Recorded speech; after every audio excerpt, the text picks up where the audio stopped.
Boom. All right. To the left, to the left, to the right, to the right.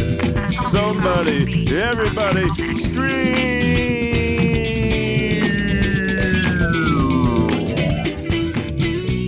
Dispatches from Planet Funk.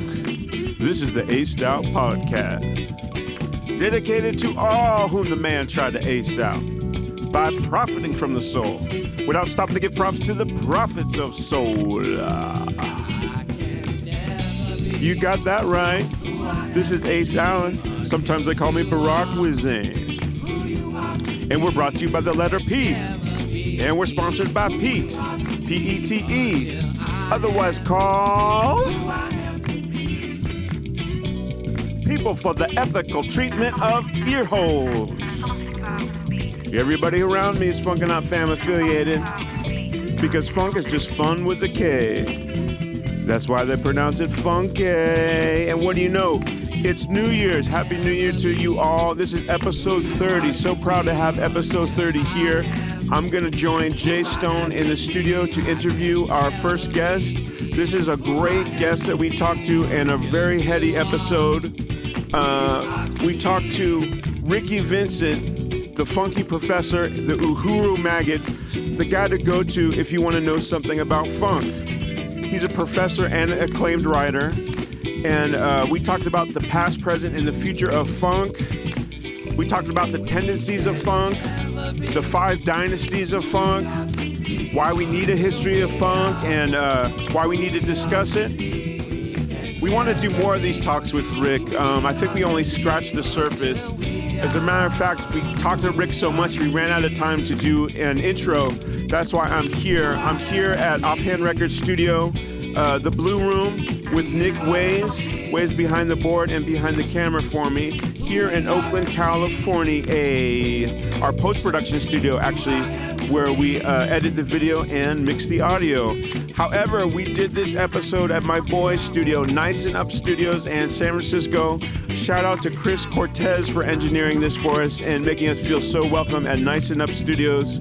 I haven't seen Chris in actually a while, 12 or 13 years. It was great to see Chris. Chris is also drummer and leader of the group Native Elements, who I just saw perform New Year's Eve, and they were great.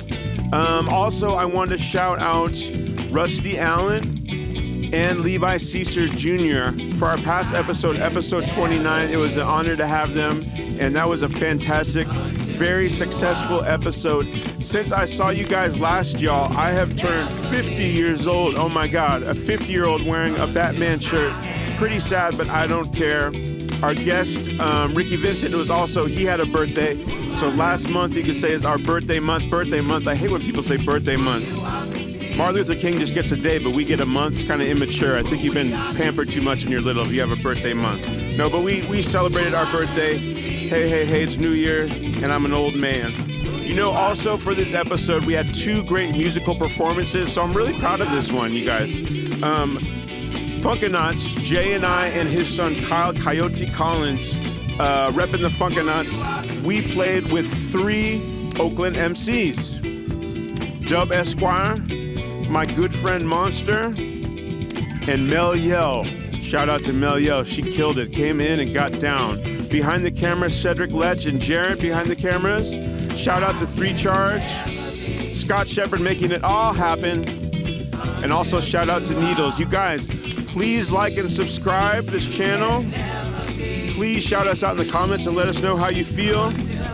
Check us out at acedoutpodcast.com. Our audio-only episodes are still quite popular. We can be heard on our site, but also on Spotify, Apple Podcasts, Stitcher, Overcast, and TuneIn.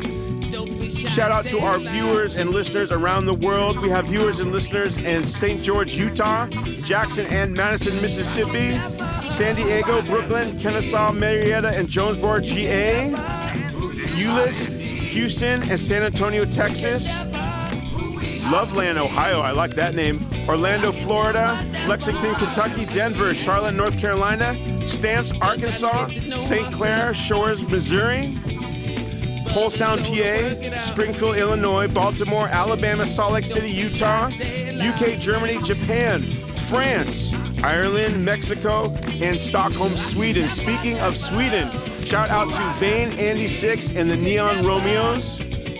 They hit me up in their DMs. They love Aced Out Podcast. They are some Funketeers from Sweden. Funketeers warming up Sweden. Right on. Okay, forget all that. Let's get to the episode right now. Me, Jay Stone, talking to Rickey Vincent.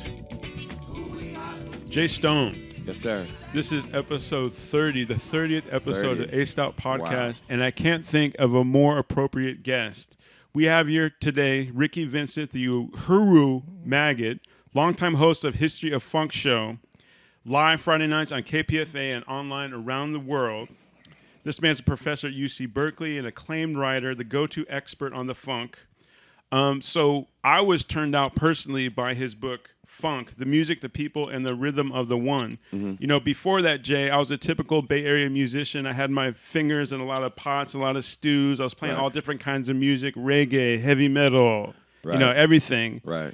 And then I was into funk, and we were talking about earlier, and we'll talk about some more. It wasn't really consolidated in my mind, like what the funk was. Funk wasn't like it wasn't a section in the record store. It's alive, man. Yeah, it wasn't like a specific award you would get in the Grammys. You know, right. And, Rick helped underline that for me, and that's when I became a funketeer. Actually, reading Rick's book. Okay. Also, for today's show, I read his excellent work, Party Music, which shares a title with the Coup album of the same name. Okay. The inside story of the Black Panthers band and how Black Power transports soul music. And the Black Panthers band, as you know, Jay Stone, is called the Lumpin. We're going to talk about that a lot. Yeah. Also, on today's show, we're going to feature the rappers Dub Esquire and Monster, Oakland-based rappers, and Best Buds of Us. They're going to be backed up by who? The Funkanauts. Gooch Gang was supposed to be here, but Caliban, who does Gooch Gang with Monster, couldn't make it. He had some family drama. But shout out to Caliban. We're going to have you on soon. But let's get to it. First of all, Rick, you have some music. Could you talk to us about that first? Give us a little plug. The Rickey Vincent CD, Phool for the Funk. That's right. Phool for the Funk. And, where can we get that? It's everywhere. It's on all the platforms. And there's actually hard CDs. I don't know where you can find them nowadays. Who's featured on it? That's the thing. Well, here's the thing. Now, I worked with a producer. His name is Phil Jones, and Phil Jones has worked with Zootzilla and a lot of these P-Funk heads around here. And Phil has a name PTFI, Phil the Funky Instrumentalist. And so he just has crates of beats, right? And I would go, and he had produced with Ron Cat. You know, he had done some of the Ron Cat tracks with the big extra large slap on them. That's a Phil Jones production. Gotcha. So he makes sure that, you know, it's got all the music and then all the whoomp that you want on there. And then I saw him at a show one time. He said, "Rick, you're next." I'm like, "I'm next? I know what you're talking about." Yeah. And so it was just time to get into it, not even knowing what Rickey Vincent, the radio guy, was going to do, other than I was just as hungry for the funk as anybody else. And so what happened was he would sort of play me selections of these beats. And then I realized I had this archive of music interviews from people and that nobody had really heard, that I hadn't, maybe I put them on the air one time and didn't do anything. And he played me some big spanking beat. And I said, "Oh, man, my Junie Morrison interview should go right on top of this." Oh. And so we looped it around because I said, "Junie, what does it mean being a keyboard tone wizard?" And Junie's like, "Keyboard tone wizard, yeah." And so Phil looped that in there. Keyboard tone wizard, keyboard tone wizard. And so you get this sort of opportunity to learn the funk, and you get the big bump. It's not just, a click track and somebody talking. It's an arranged song. And his music, Phil always made songs that were like arranged. They had a bridge, they had a breakdown, and so what about the bridge? And so we just kept doing that on and till we got a real rhythm. It just made me think of when Bernie Worrell passed, and we all knew what was going to happen to Bernie because it was public that he had stage for lung cancer, right? And so it was just, you get as much Bernie as you could. And I did an interview with him, and I felt awkward because I was trying to get information as a journalist, but nah, you love the man. Right. And so it was just a beautiful, it was a melancholy thing. Right. And then I had this interview, and then Phil was like, man, I got to do something for Bernie, about Bernie. And I said, well, here's this interview. I just sent it to him. And then a few weeks later, here's a song that has this conversation with Bernie wrapped into some music that Phil did. And I was like, whoa, we had all the songs, but we got to add that one to it. Right. Because that was just too much. And so it was that kind of thing. It was like digging into the music. The beats all kind of speak for themselves.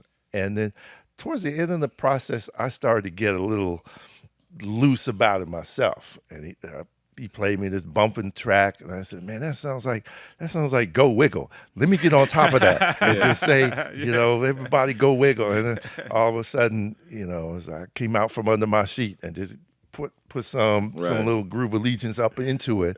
Because, the history, but the history is so that you can get funky with it. Right. Otherwise, what's the point? Right. So it's kind of all of those things. And, we threw it out there, let it out there, was, looking at other things to do with it, other ways. I was working with these guys that had a little sort of, I'll just call it a groove ensemble called Smoked Out Soul. Mm-hmm. And Will Magid, he plays trumpet, and a couple other guys that he works with. It was like a little club thing where they would loop some classic soul and then play real instruments around the loop. So, youngsters don't really hear songs. They just hear grooves. They hear pockets. They hear like, ooh, that little hook. Right. And so these guys understood that. And so some of their instruments are on some of the extended version of Go Wiggle. I got a bunch of them on there, that kind of thing. And I was like, maybe we can sort of expand, do some live, live, what? And, we were sort of nibbling on that thing. Yeah. And then COVID shut everybody down and things happened. Okay. And it didn't, that didn't go. And I don't know about you guys, but yes, COVID kept a lot of us locked down, but that didn't mean you were like creatively flowing. No. Some people were, but some people it's just like, man, I got nothing. Right. And so we're back in the world, more or less, right about now. And so then, my nose is back open for all that funk. Yeah. And I'm like, ooh, what about this? Ooh, what about that? And then sometimes, and you guys know, because I, let y'all know. So what about this Funkadelic remake? Let's do some of that. And then some things happened, like Pedro Bell passed away. And I was like, oh, that ain't right. We got to do him right. Yeah. And so I did a radio tribute to Pedro Bell. We was reading some of the liquid language that he had on his album cover. Yeah. Right. He was the album artist for Funkadelic. And George Clinton's solo work. And folks don't know that a lot of us grew up, when I was reading the Funkadelic cover album, I thought that was George. I thought Pedro and George were the same person. Right. Because there was just so much stank on it. I was like, could two people come up with that much heavy, crazy, lunatic funk from the street? And so it was like, and then he, we lost him kind of in obscurity. And I'm like, nah, Pedro is one of the giants of the form, really.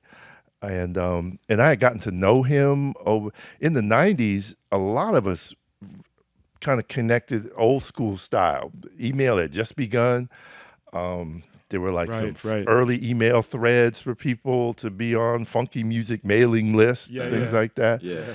And folks would send things in the mail, in the regular mail to each other. And I sent him some demo. He sent me some stuff, probably just to get rid of his warehouse full of material. Right. And, so it was, so I interviewed him back in the day. So then when he passed. Oh, you did? Let me ask you, because I don't even hear that much. What was Pedro Bell like as a person, like to chill with and to talk to? Pedro was just, he he had that kind of slang approach to life that you would expect from someone that wrote that style. But other than that, he was just a warm, beautiful cat. But he, everything he said was sort of in the way that someone that tells the story of the splank that comes through. Yeah. Where was he from? He was in Chicago when most of his life, so I'm not sure if he got there or not. But that's where he started his career. And he said he was just designing. He said he was designing packages, envelopes, and things like that. Was he a graphic designer? I think he was self-taught. Yeah, okay, awesome, man. I went to school for graphic design, but when I see that, it's like, there's no rules being followed there. None. He just came up with his own way, and there were efforts to try to give him his due, give him his propers, and do tributes to him. And I went to L.A. There was a tribute to him, and they had some of the original panels that he had written on 3-foot by 3-foot, panels for each album cover. Yeah. He would just have some big felt tip markers he bought at the store, and just real intricately, did these things. And sometimes he would, you could tell he would take a photo and trace the photo and then mutate it in his own funky way. But that was, that was the funk. That was, because they talk about like, well, hip hop has breakdancing and DJ, well, it has graffiti art as an element. And so P-Funk had P-Funk visuals as well. That's right. And, it's major ingredient of it. And it's a way to tell this whole story that, well, we need more storytellers to tell that. And so Pedro, that moment came and went, I thought, for him to really get his due. Because, he deserves to be up with these people that there isn't even an institution in place to give him the recognition that he deserves. Pedro Bell. So we did a radio tribute to him, and I pulled out the interview and some things, and I'm like, this radio tribute, I'm gonna condense that down into a tribute song to Pedro Bell, because Overton Lloyd, the other primary P-Funk album cover artist, he designed the Sir Nose Devoid of Funk poster and all that everybody has. All of us back in the day had, because it came in your album. It came in. They don't know about that. No, you buy an album for $4, and there's a poster that's worth $40 right now. Right there. Like a prize in a cereal box. It's cool. Some people still have the poster in that album right now. Yeah, and they don't even know it. But there was a documentary on P-Funk, and Overton is up there saying, Pedro Bell is a paradigm shifter. And the things that go on in his head, and he gives us permission to do, the thing that we do. Permission, that's an interesting word. Let me just borrow that. Put that in this tribute to Pedro Bell, the paradigm shifter. And that's, P-Funk does a whole lot of things. It's not just play a couple club hits. It's just on this way other level, and any way to sort of get folks to get past that beginning part. And it's good there's a beginning part. Because I was young when P-Funk came up, and I knew there was a whole lot going on, and I actually was like hoping that, well, if they get something going, then more people will explore more, dive deep in there. Because Chocolate City was a big hit, but it wasn't really a regular hit, because it was so different. It was so, color. It was just a crazy sounding thing. It wasn't a dance song. It was P-Funk, and so you just found yourself hoping for more, and then boom, it happened. More happened. The Mothership, the P-Funk Earth Tour, everything happened. And folks still exploring it, and that's a beautiful thing. We just want to make sure everybody can find it. That's right. It is a beautiful thing, and I like what you said earlier about institutions need to be in place to even grant this type of recognition, because we see it is for other types of people, other types of music, right? There's just institutions right there that say you get your award, you get your recognition, you get your special on VH1 or whatever. So let me ask you, because I don't even know, because you spend so much time blowing other artists up as you're talking about. Let me ask you, when did you first get into broadcasting to start the History of Funk show? And how did you how did that turn into a book? Like, how does that process? Did you always want to be published or just want to broadcast? You know, back in the day, checking out all the big bands that came to the Oakland Coliseum Arena, right?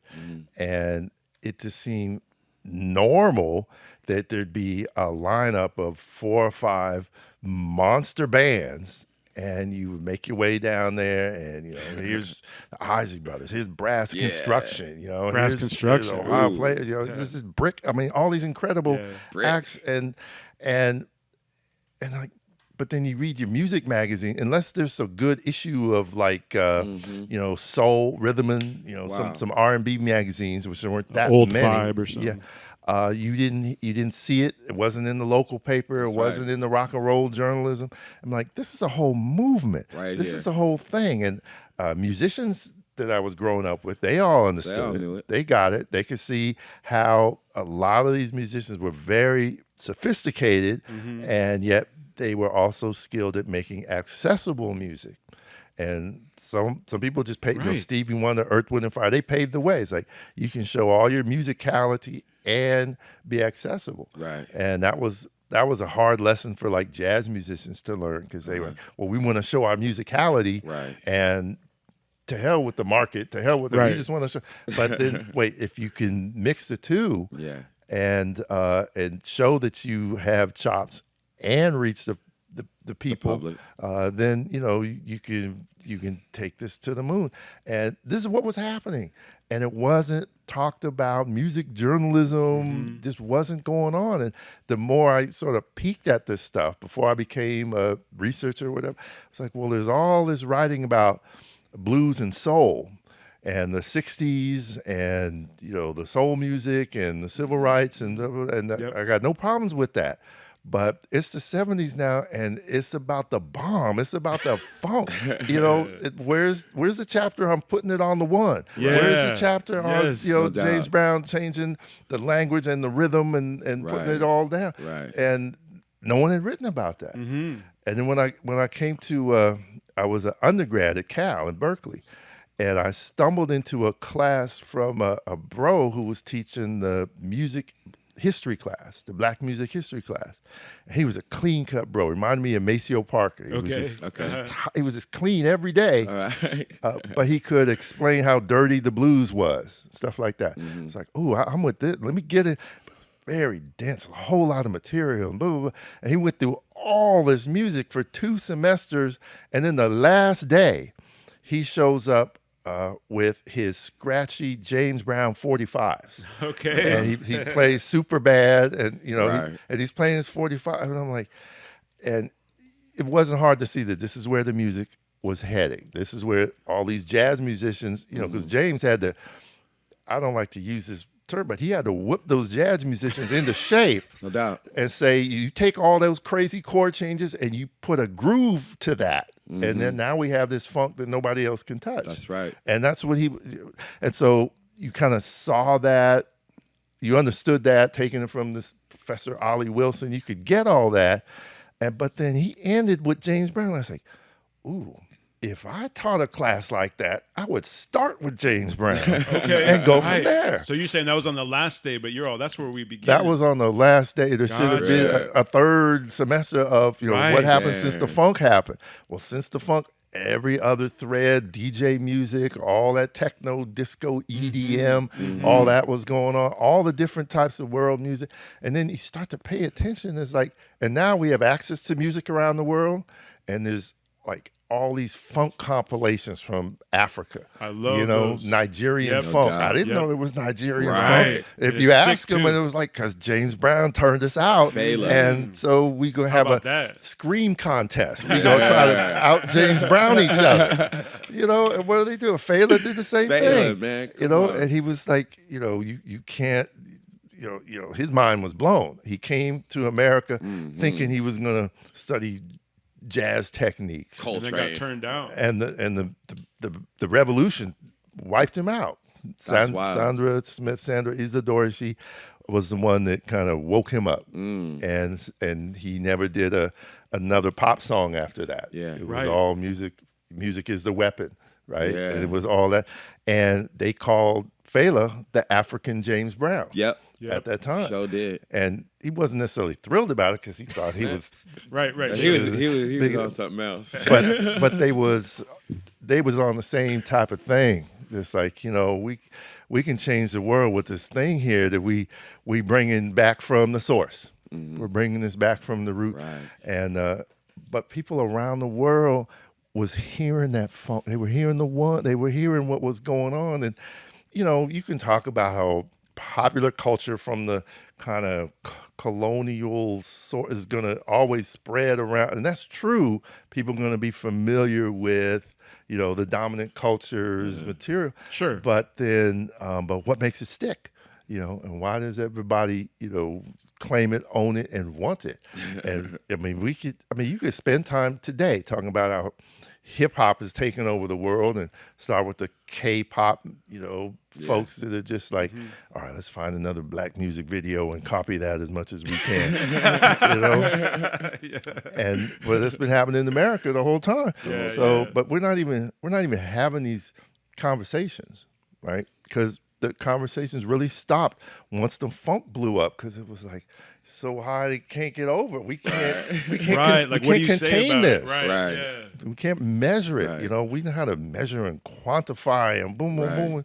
And what do P-Funk do? It's a pyramid. You can't get there. And It's a daunting task to talk about and just explain it, or just. It was hard because you know, I started writing about the music, and I had a teacher there, Brother Roy Thomas, who was, you know, he was not a professor. He was just sort of one of those people they just let in to do the black stuff.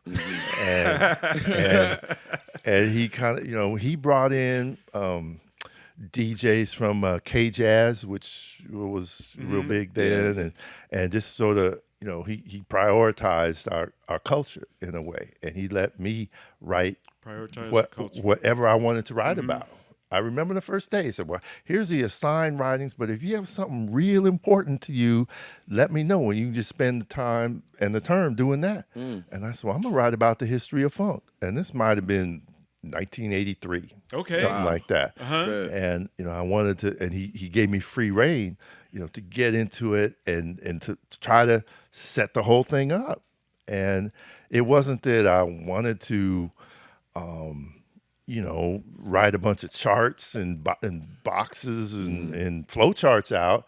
I just wanted people to know what the heck had just happened and what is still happening. Right. Because folks are just, you know, running around. Ooh, that's hot. Ooh, give me this. Ooh, that. I'm like, but you know, it's a part of a takeover. It's a part of a revolution, and folks they're not necessarily trying to hear that, and so they get. What is George Clinton? Pimping of the pleasure principle. Right. You know, they just go for some and try to just get off on it and not even be paying attention. Or just grab the simplest part of it and throw out the rest. Get turned on, get strung out. Yeah. And you write a lot beautifully about a lot of that.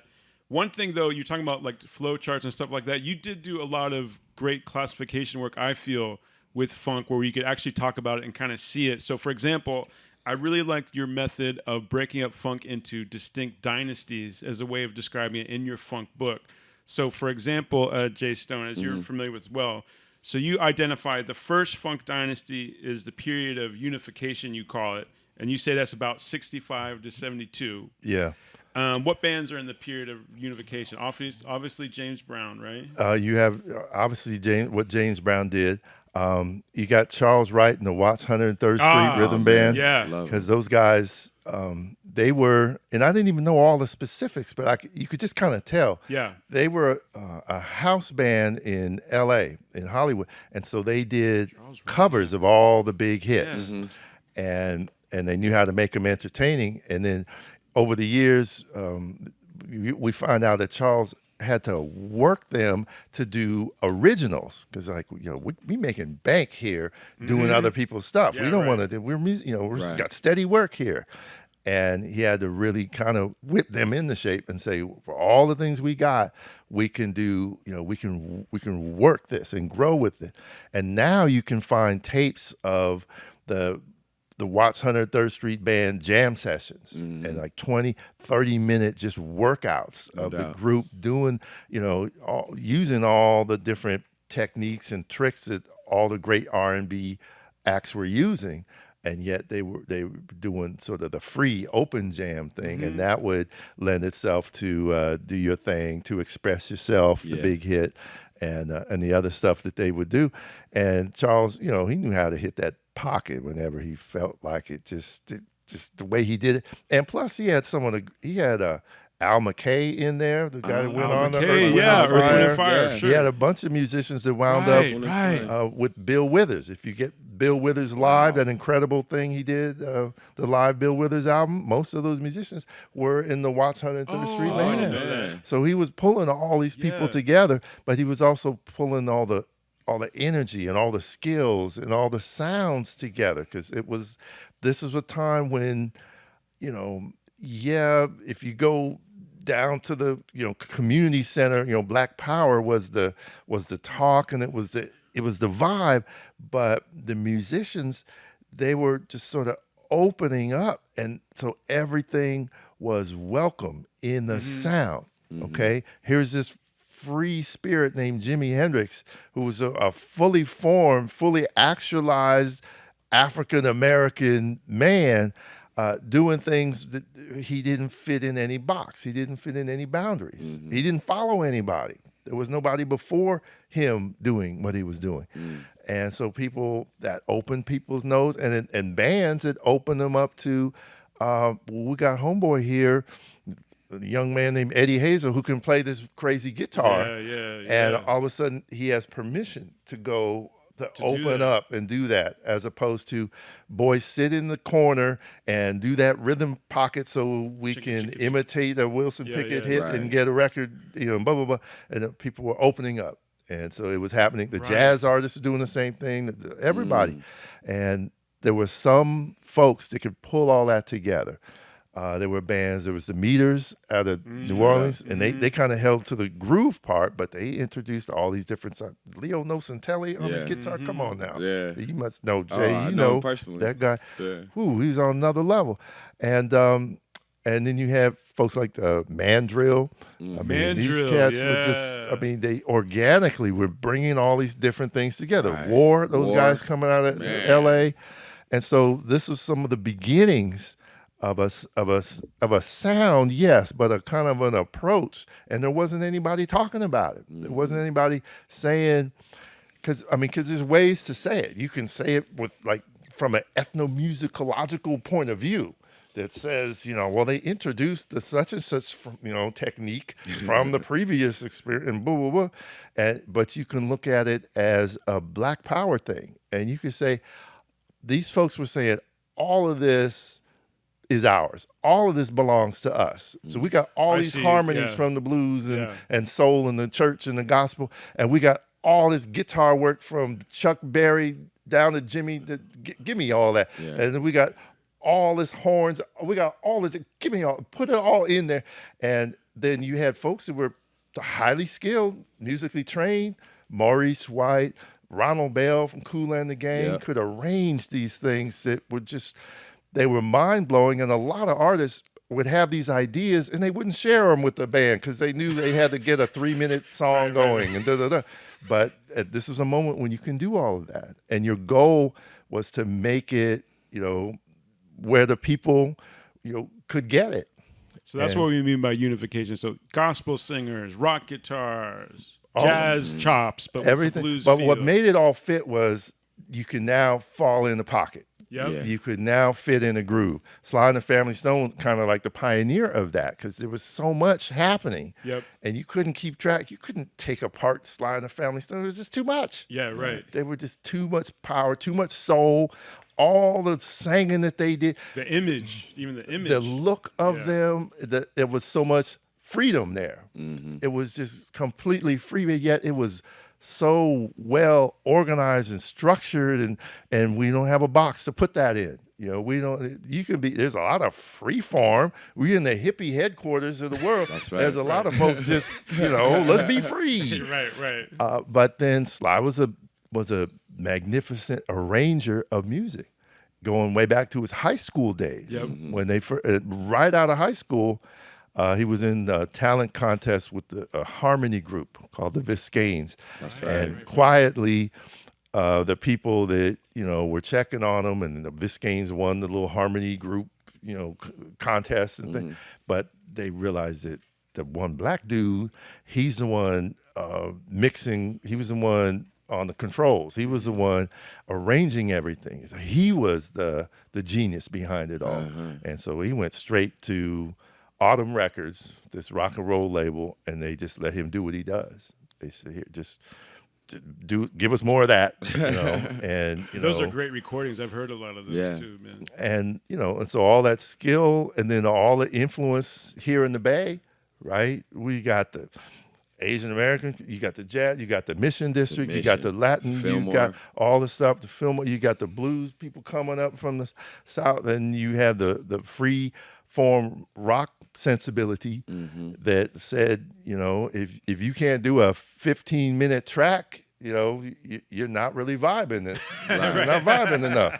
So that helped expand people's ideas of how deep can you get into this thing, because we're free from the 3.5-minute format kind of lock and key thing. And that in itself was an insurrection, because the industry had said, okay, you teenagers, we're going to, you like to dance, okay, we're going to control this, and this is how the songs are coming, this is how you're going to get them, this is where you're going to play them, this is what's on the radio, boom, boom, boom, stay in your lane until you grow up and listen to Frank Sinatra or do what you do.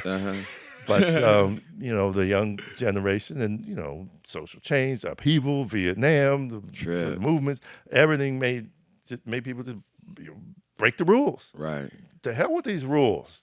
These rules put us in the mess we're in. So fuck the rules. And so that's what happened. And then you had artists that could arrange the rage, that could arrange the rage. Yeah, they could make sense of it. And you're quietly, these geniuses, like I mentioned, Stevie Wonder, Maurice White, Ronald Bell, how about Herbie Hancock, making sense of all that stuff. Marvin. Yeah, and Marvin Gaye could do so much. He was open. He had to be, because so much was hitting him so hard. And so he dug in, and so many people did, and there was no one around to recognize that genius. Because I remember coming up and, the elders were saying, you don't know what real music is. You need to go listen to Sarah Vaughan, and you need to go listen to Charlie Parker, and you need to go blah, blah, blah, blah. And I wouldn't talk back. I would just, okay. I mean, and the more now that I understand it, the whole bebop, the whole alternative avant-garde jazz movement, right, was a way to shut down the bubblegum trends of the swing bands and the previous kind of incarnations of jazz that had gotten so formalized. There was too many rules, and there was nowhere to go and nowhere to grow. And so, that wasn't hard to kind of see that. But then you had a sensibility coming out of some of these jazz giants, from Thelonious Monk and the early Miles and the mid-period Miles and then the Electric Miles. And I mean, you had these folks that I got to say something. You have to come to me. I'm not going to try to downplay my work to you. You have to come to me. This is a high form of music and culture, right? And that's why they're all in suits. They're all like, look, we're going to elevate this art form because you denigrated it since it was created in the red light district in New Orleans or wherever you want to say. But, we're going to do something. And that was a worthy and honorable mission, if you will. And so I had great respect for it, but I couldn't get down with it like, Ray Charles, What I Say, get down. Yeah, right. And because those were happening at the same time. Because, you know, there was the raw stuff that if you was want to cut loose and get down, there was. But then there was the sophisticated stuff. Right. And these folks was elevating the craft and elevating our traditions and all this. But gradually, both kind of spoke to each other. Yeah. And so the folks playing the raw music put a little more extra, you know, the extra stuff in there. And then, you know, the ones that have been doing the technique, the real heavy technique stuff was like, well, man, that's a party over there. Right. Let me see. And in some cases, they were just reluctant. You ask any of those jazz players in James Brown's band, it's like, well, I wanted to be in Count Basie's thing, but this James Brown paid about 5 times as much when he paid us. But it was, you know, I had to go do it, and then they realized gradually they did something that changed the world. Yeah. Yeah, and this is why I like to talk to Rick, Jay, because just things start to take form when he's talking about music. Like his subsequent dynasties that he identified, the United Funk Dynasty, 72 to 76. Then next he has what he calls the golden age of dance music, naked funk of the 80s, you know, like Rick James or something. Right. And then what he calls the hip hop nation. When you talk about the United Funk Dynasty, people might argue that's a pinnacle. 72 to 76. I think of a lecture I heard you do on the Isley Brothers, where you said nobody really gives the Isley Brothers credit because they unified R&B with that Jimi Hendrix thing, like perfectly. Other people are kind of trying to do that, even like you mentioned Miles with Bitches Brew, but it's so avant-garde. They made it so listenable. They did. They were already 10 years. They were decades veterans of making accessible popular music. Twist and Shout, the Beatles cover. Way back. And then, you know, they sort of had to do some woodshedding with Motown, which doesn't sound like they had any interest in really doing that, because other people were writing their music when they said, well, we know how to make this stuff ourselves. And then right around 1969, they left Motown and they broke from Motown and did It's Your Thing, do what you want to do. And musically, that was like by the numbers, Sing a Simple Song by Sly and the Family Stone. And they just sort of like, we got to go in that direction. We got to go there. This is where freedom is. And the Isley Brothers do a song about freedom, you know, do what I want to do. And so they went that way very quickly. And it turns out Jimi Hendrix was not only in the band, in the Isley Brothers for a good 6 months in 1965. There was a friend of mine named Bob Davis, soulpatrol.com. And he's been doing a lot of sort of what y'all are doing. Yeah, I know Soul Patrol. Going way back. And he had a session with Corey Washington. He wrote this book about Jimi Hendrix's the black story of Jimi Hendrix, and Ernie Isley. And so we're talking, and the guy does his talk, and you know, and Corey's tight. He breaks the whole thing down, and then they gave the floor to Ernie, and he said some things that, as a researcher, I never knew about. He said Jimmy moved in with us. He lived with us. And he'd be on the couch and and he was talked about he was tall and had this going, and he was talking about how much, you know, 11, 12-year-old Ernie was soaking this brother up. Right, because he was a kid then. And he was just like, man, and they had a reverence for this guy who was he was just a sideman coming through, but they could tell there was just something else, and there was some spiritual stuff coming from Ernie about that time in his life, in their life. And you know, it's not hard to spot Ernie with the headscarf and the look and the whole thing. It's like from the outside in, well, Ernie borrowed some of Jimmy's look. Yeah, but Ernie inhabited Jimmy. It's authentic because he came from, you know, they was you know, breathing his sweat. I mean, it was all there. And then they were so seasoned as pop music practitioners, the Isley Brothers were.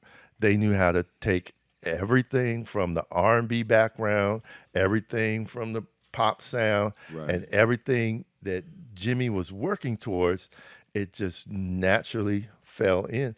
And I remember because I was a kid and I didn't really get the Isley Brothers till Who's That Lady?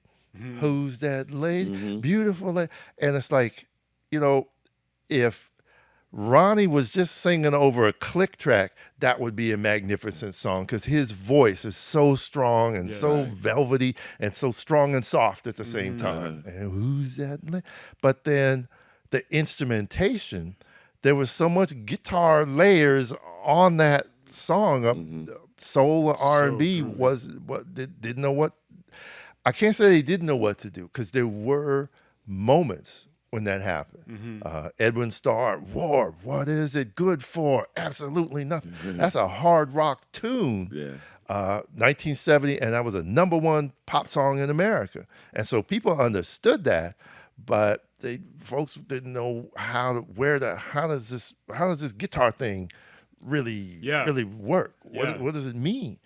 And folks knew how to make it work.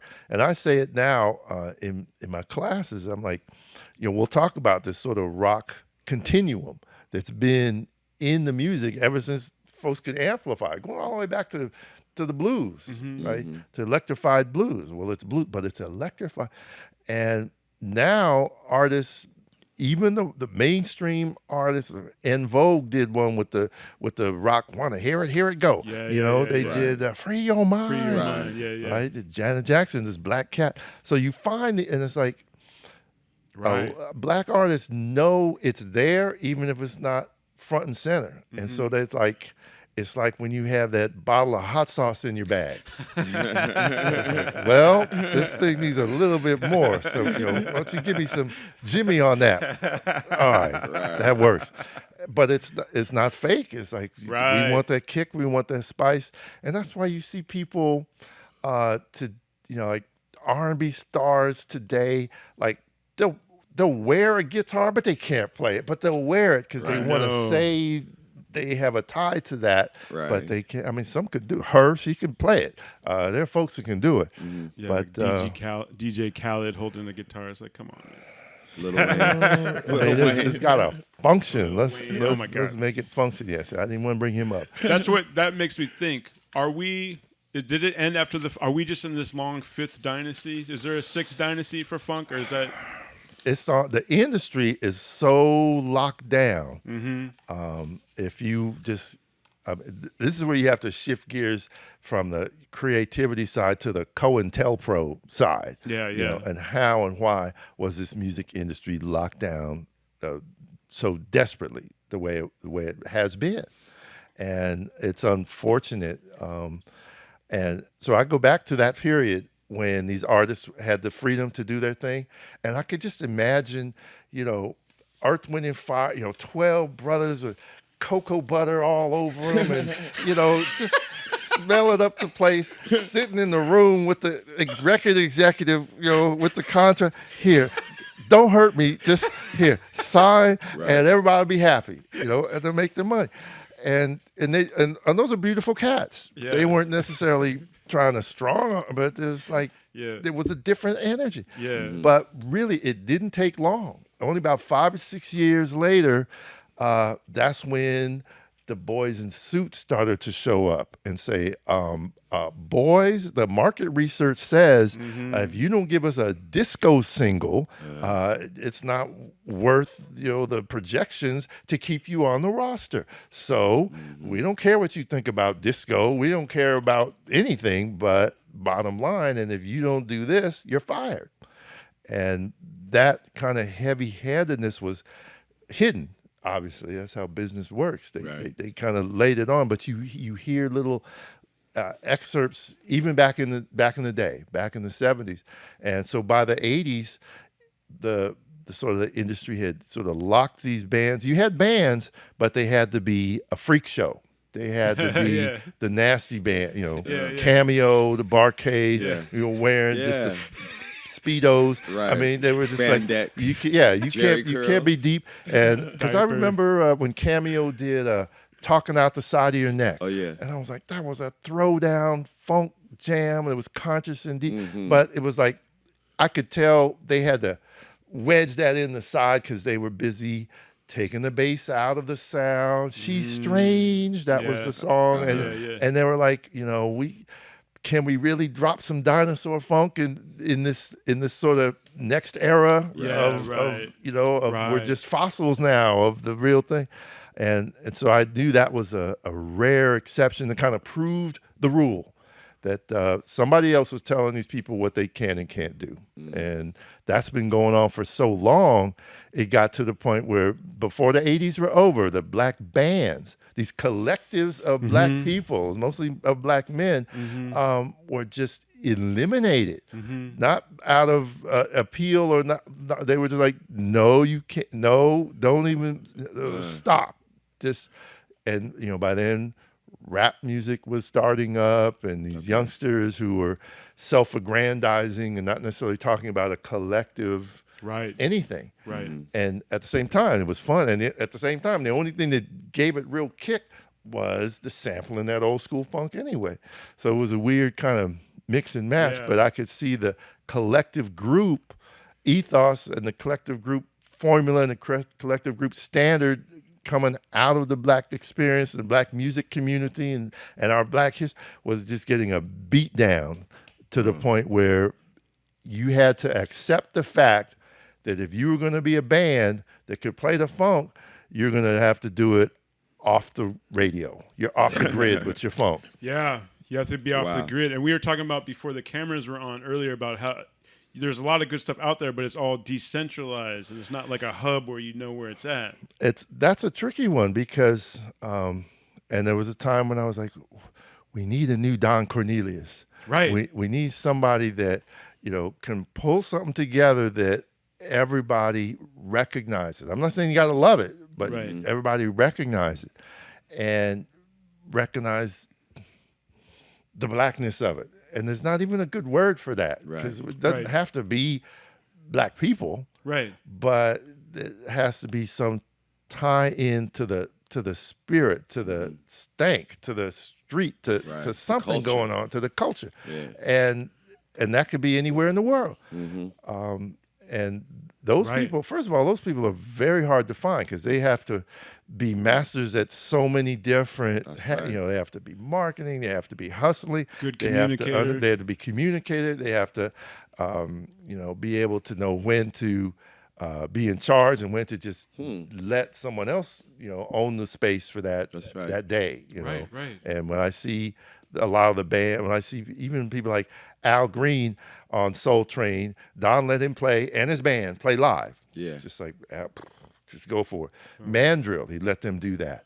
Tower of Power, when they played and did What Is Hip with Lenny Williams, killing it, right? And all those guys, that wall of sound from the you have Tower to let of them play Power live, or it doesn't make sense. Well, that one, yes, but for the budget-wise, a lot of bands, he just let them mimic, but people got to see them. You know, I never would have seen the Gap band. You know, I wouldn't have known them. You know, until I had seen them mimicking their hit on Soul Train, and then I was like, oh, I know what I'm about to get when they come to town in the lineup. You know, with the Ohio players and who else.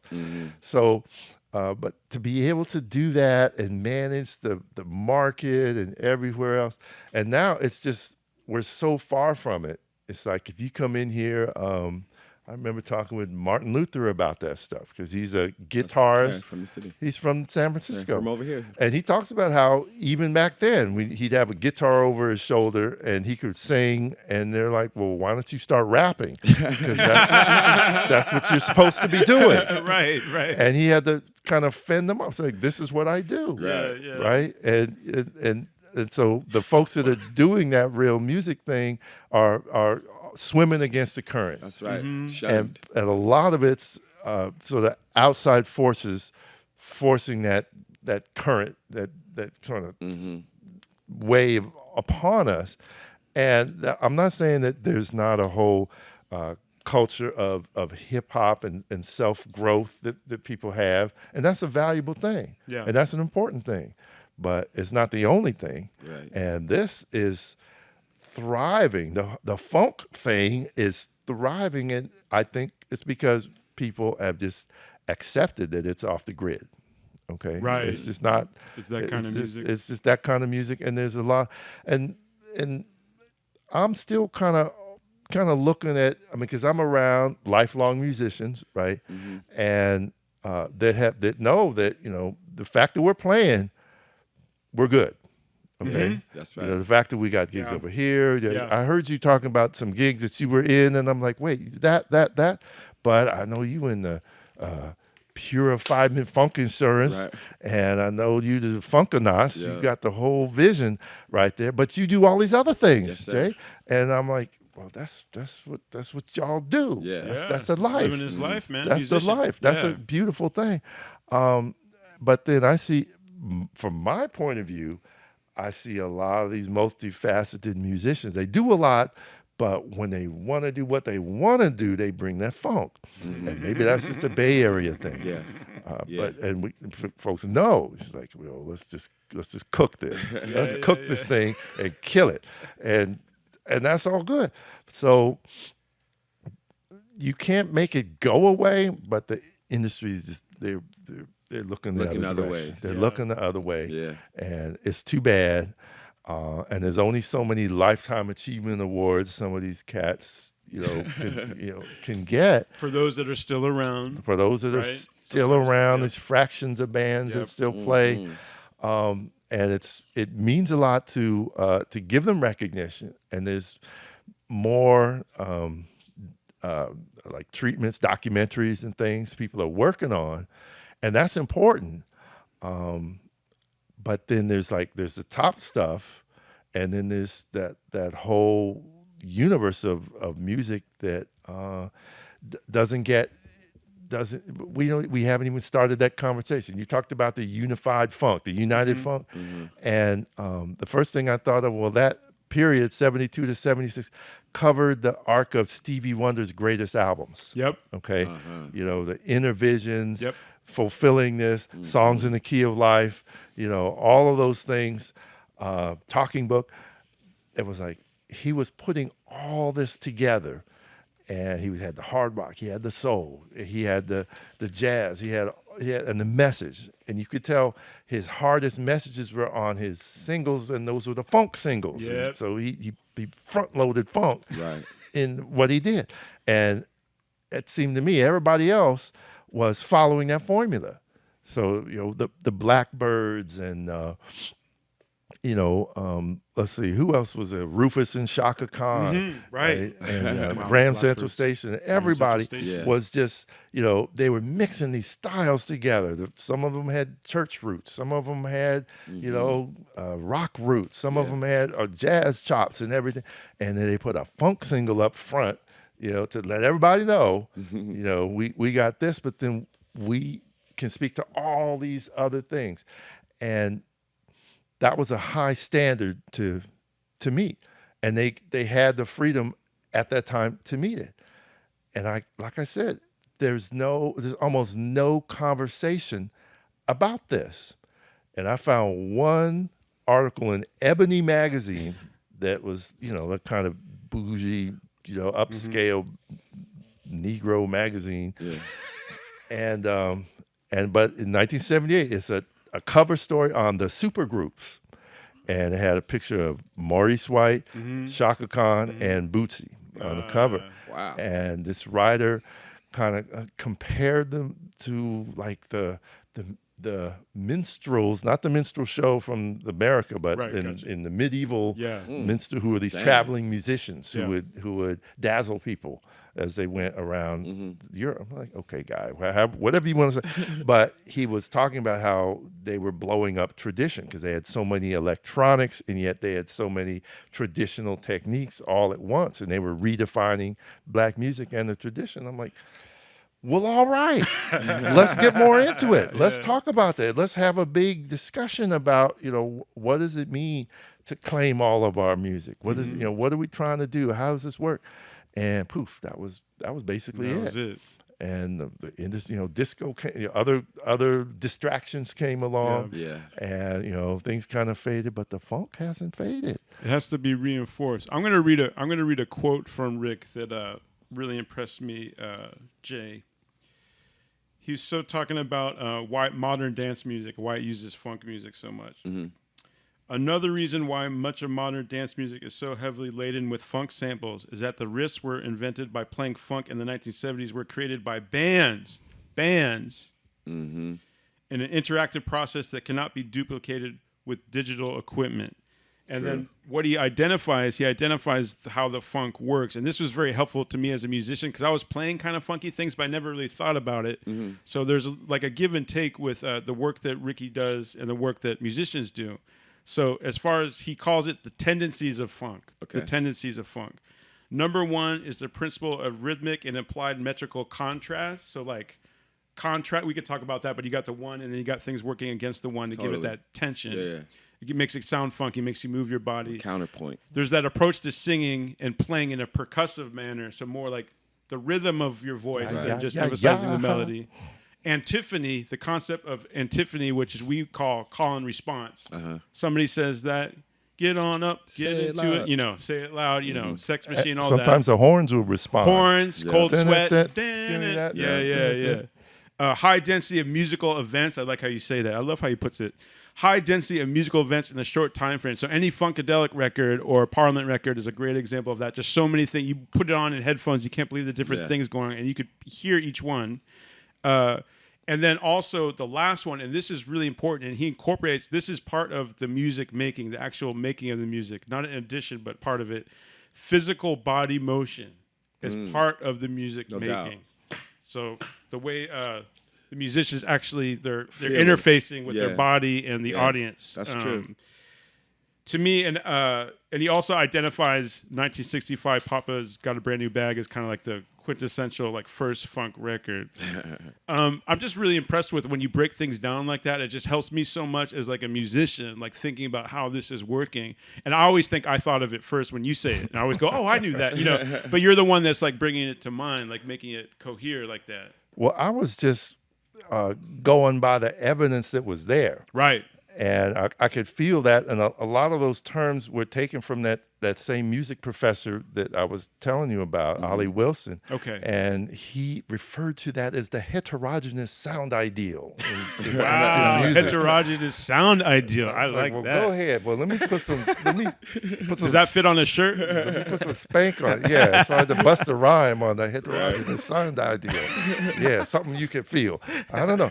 But so I went with that. And then the Papa's Got a Brand New Bag. I wasn't sure. I remember I had a co-host named Funky Man. And we sat down one day. Funky Man. Yeah, we sat down one day and said, okay, now let's find the first funk record. Come on, let's break it. Is it this one? Is it Cold Sweat? Is it Boo?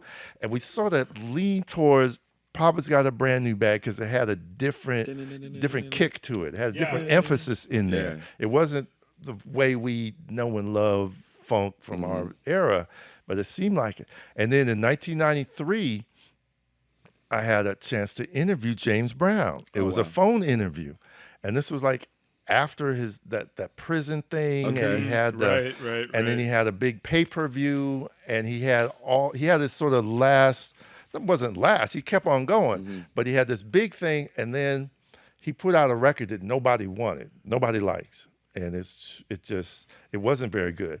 And he was indignant about that, and he was probably pissed off that somebody from college radio wanted to talk to him because he was James Brown, right. And I think about that a lot because he was in a bad mood. I remember when the industry abandoned George Clinton because after Atomic Dog, they didn't want anything to do with him. Yeah. They said, "You just too old. We don't need old, crazy looking guys like you." Right. So George didn't care. He did the college radio road trip. Yep. And he went to different towns and kicked it at college. That's when I met George Clinton because he had come to the radio station at Cal X Radio in this basement up there in Berkeley. And so George's approach was different. James was just sort of in a bad mood the whole conversation. But it got him talking mess. And I was, because I had to ask him other things first. I said, how do you feel about black radio today? And he's like, well, I used to tell them to be black. They didn't want to be black until I had to tell them to do that. Blah, blah, blah. So he was all in this, he was fired up. So I said, okay, I got him soften the blow. All right, so let me know about the funk. Tell me about the funk. How did that happen? And when did it come about? He said, Papa's got a brand new bag. And I was like, because I wasn't sure, because they always say Cold Sweat. Oh, so other song. Right. He called out, he said, that was the turnaround song. Because I put the music on the 1 and the 3 as opposed to being on the 2 and the 4. And then I took gospel and jazz and defied all the laws. And he said, if I play, 8 bars or 9 or 10, I played 9 or 10 as long as I felt the people grooving. That's where extended play comes from. I was like, well, damn, break it all the way down. And so he broke it all the way down. And then when you unpack more of that, when you put it on the one, most of our Western music, from the hymns that were brought here, that we started to write our blues songs, and we sort of have these songs that are in these kind of storytelling, verses that are sort of pairs, sort of, you say it this way and you come back today, and they sort of, so they sort of have a balance to them. But if you break the first bar up and you hit it hard, you're not ready for you're not waiting for the conclusion of the story. It keeps on going. Yeah. And so by hitting it on the one, you're no longer worried about the verse, chorus, verse. Right. That formula is just out. Yeah. Right. So he created this extended play, which essentially is Africanizing the music. You're taking it away from this Western construct of a storytelling with this beginning, middle, chorus. He redid that. Yeah. And I mean, everybody does different things, but what happened was everybody followed James. Everybody understood this is how you do it. You can tell a story in a few verses, but then you extend it. You keep it going. You let it go. And that's really how and why the funk changed everything, because it worked with your expectations of a song, but then it just blew the groove out. Man, I never thought about it like that. That it changed, it reorganized your expectations instead of here's the verse, the chorus, the bridge and stuff. It's like, well, as long as the one's there, we could kind of just do whatever. You're going to accept it as long as the one is there. Yeah, because it brings you back. Yeah, it brings you back to something else. Yeah. You're not no matter how weird or no matter how weird. And James kept telling all his musicians that he said, "Do whatever you want, as long as you come back on the one." Right. I was like, okay, and again, he was in the, he was like in the lab, like Nikola Tesla working with electricity. He was in this lab doing what nobody else was doing. Yeah, right. And so the folks came with him, just sort of by accident. So yes, boss, Mr. Brown, this is what we got to do. And then they started to realize that this other formula has created space for us to do these things, because most of them were musicians, right? Yep. And they weren't necessarily practitioners of groove, but he turned them into that. Right. I read Fred Wesley's autobiography. He had a real hard time wrapping his head around it at first, almost like embarrassed, like what he was asking him to do, but then he figured it out. Yeah. And he's in that book, he's still ambivalent about it. Yeah. But yet, I realize we made some legendary music too. This is kind of what happened. And that snobby jazz cat, can't get it out. Well, yeah, I mean, he's such a warm and beautiful guy, but yeah, and so. Yeah, a snobby jazz person could hear Fred as one of them, but yet he loves the funk too. He loves the funk. There's a few people, that are just some people can inhabit more than one box, and that's how I see Fred and a lot of those guys, Maceo and them. They can inhabit both, and it's organic to them. And he wrote about that. He said something in there. He said funk and jazz. I realized are basically the same thing. It's just that jazz is more tuned into the cerebral side. Yep. And it's more intricate and more technical and you appreciate that. And funk is more for the booty shaking listener, and it emphasizes the hard down beats and the boom boom boom. And he broke it down like only a technician, a master could. And he was just sort of matter of factly laying out how they are, the same process, just a different emphasis, right? And because they keep categorizing, well, the School of Jazz is over here, and you people are we don't even have a school for funk. Right. You just do that. You just do that. But no, it's one all, is hypnotizing. It is. I mean, you can ask. Yeah, we love it. You can ask for money, for food, whatever. When you got that crowd hypnotized, and they'll just throw it up there. Yeah, you know what I mean? They do. They get hypnotized. So we're gonna have a little bit of a jam section. I want to talk to you about your book, Party Music, because I was blown away by that book. We're gonna bring in Monster and Dub Esquire. The fucking us gonna play a little music for you. This is a team up called Funk Junkie. You could check it out. This is a kind of a live remix. Funk Junkie is on the album Basic Instructions Before Leaving Earth, which was added as one of Rickey Vincent's top 25 albums that come out in the last 25 years. He added us to the reissue of Funk. We're very proud of that. That's a very proud moment for me personally, and I'm very proud of Jay Stone for that. And we're going to be working with Rickey Vincent musically in the future too. This is the song Funk Junkie. When we come back, I'm going to talk to Rickey some more. Keep it there.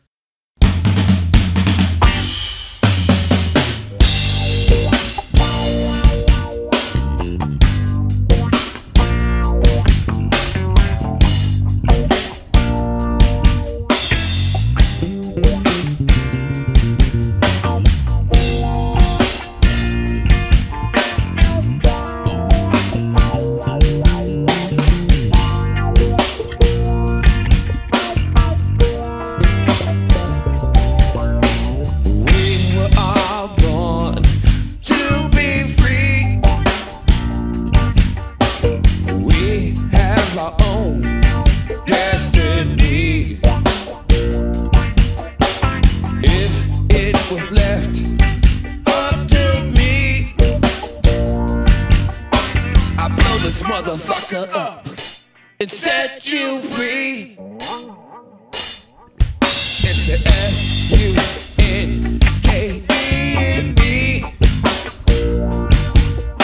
that makes my big toe so happy. If I pull it out, you will see just what the heck funk does to me. I'm a funk junkie. I need my hit. Can't go another day. Oh, I start to itch. I start to itch. Funk junkie. I need to get high. And if I don't get it every day, I might as well die. I need some funk, y'all. Give it to me, give it to me. I need some funk, y'all. Yeah. Monster, give it to me.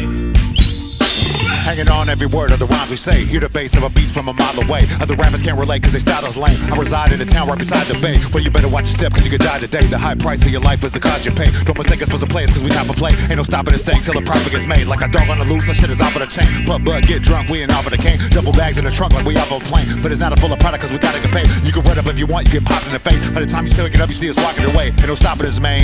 Goose gang, goose gang, goose gang. Face it, take a beat and lace it like a pair of aces. Got white ones in my K-Swiss. It's a California love, that LA to the Bay shit that we motivate and greatness. Ain't nobody trying to say shit. Gucci about to break shit down, drop a stage, go ape shit. Eyes Asian, hide in a spaceship. Come and take a listen to the rhyme innovation. One line for your motherfucking wine. This goose representing up and show what the time is. Style set to detonate, designated for the devastation. Blowing up, countdown, T-minded. I don't think they ready for that chopping up machete shit. I flows rock city and we dropping at the heaviest. Yo, one time. I came to rock this shit for all of y'all. The motto for this year is the ball of fall. Give me the money, man, I want it all. Life is a game, but it ain't fun at all. I stay on the hustle, I make moves quick. I'm young and I'm black and I wanna be rich. I wanna have the good life with a good fine chick, and I wanna push the whip with some rims that stick. Sometimes I feel like losing it. I deserve to get mine. I pay dues and shit. Every bill at my house is past due and shit. Can't afford a haircut and new shoes and shit. Let alone get the money for this music shit. I come out with the newest hits, but I always got a hater trying to ruin it. So much stress on a nigga for real. Fuck a not smell, yeah.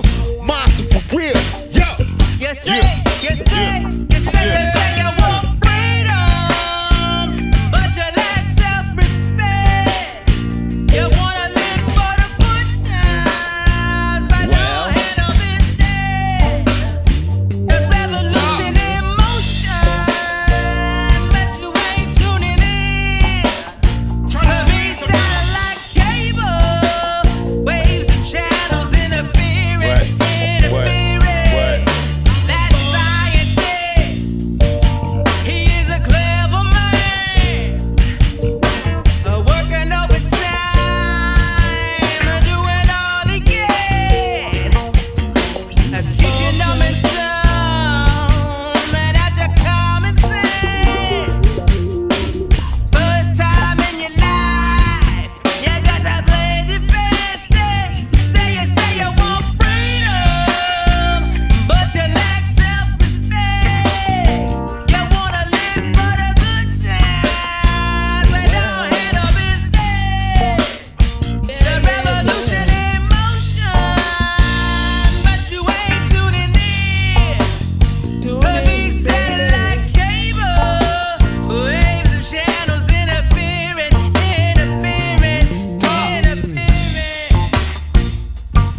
J Stone.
That's some of that insomnia funk, you know what I'm saying? Shit.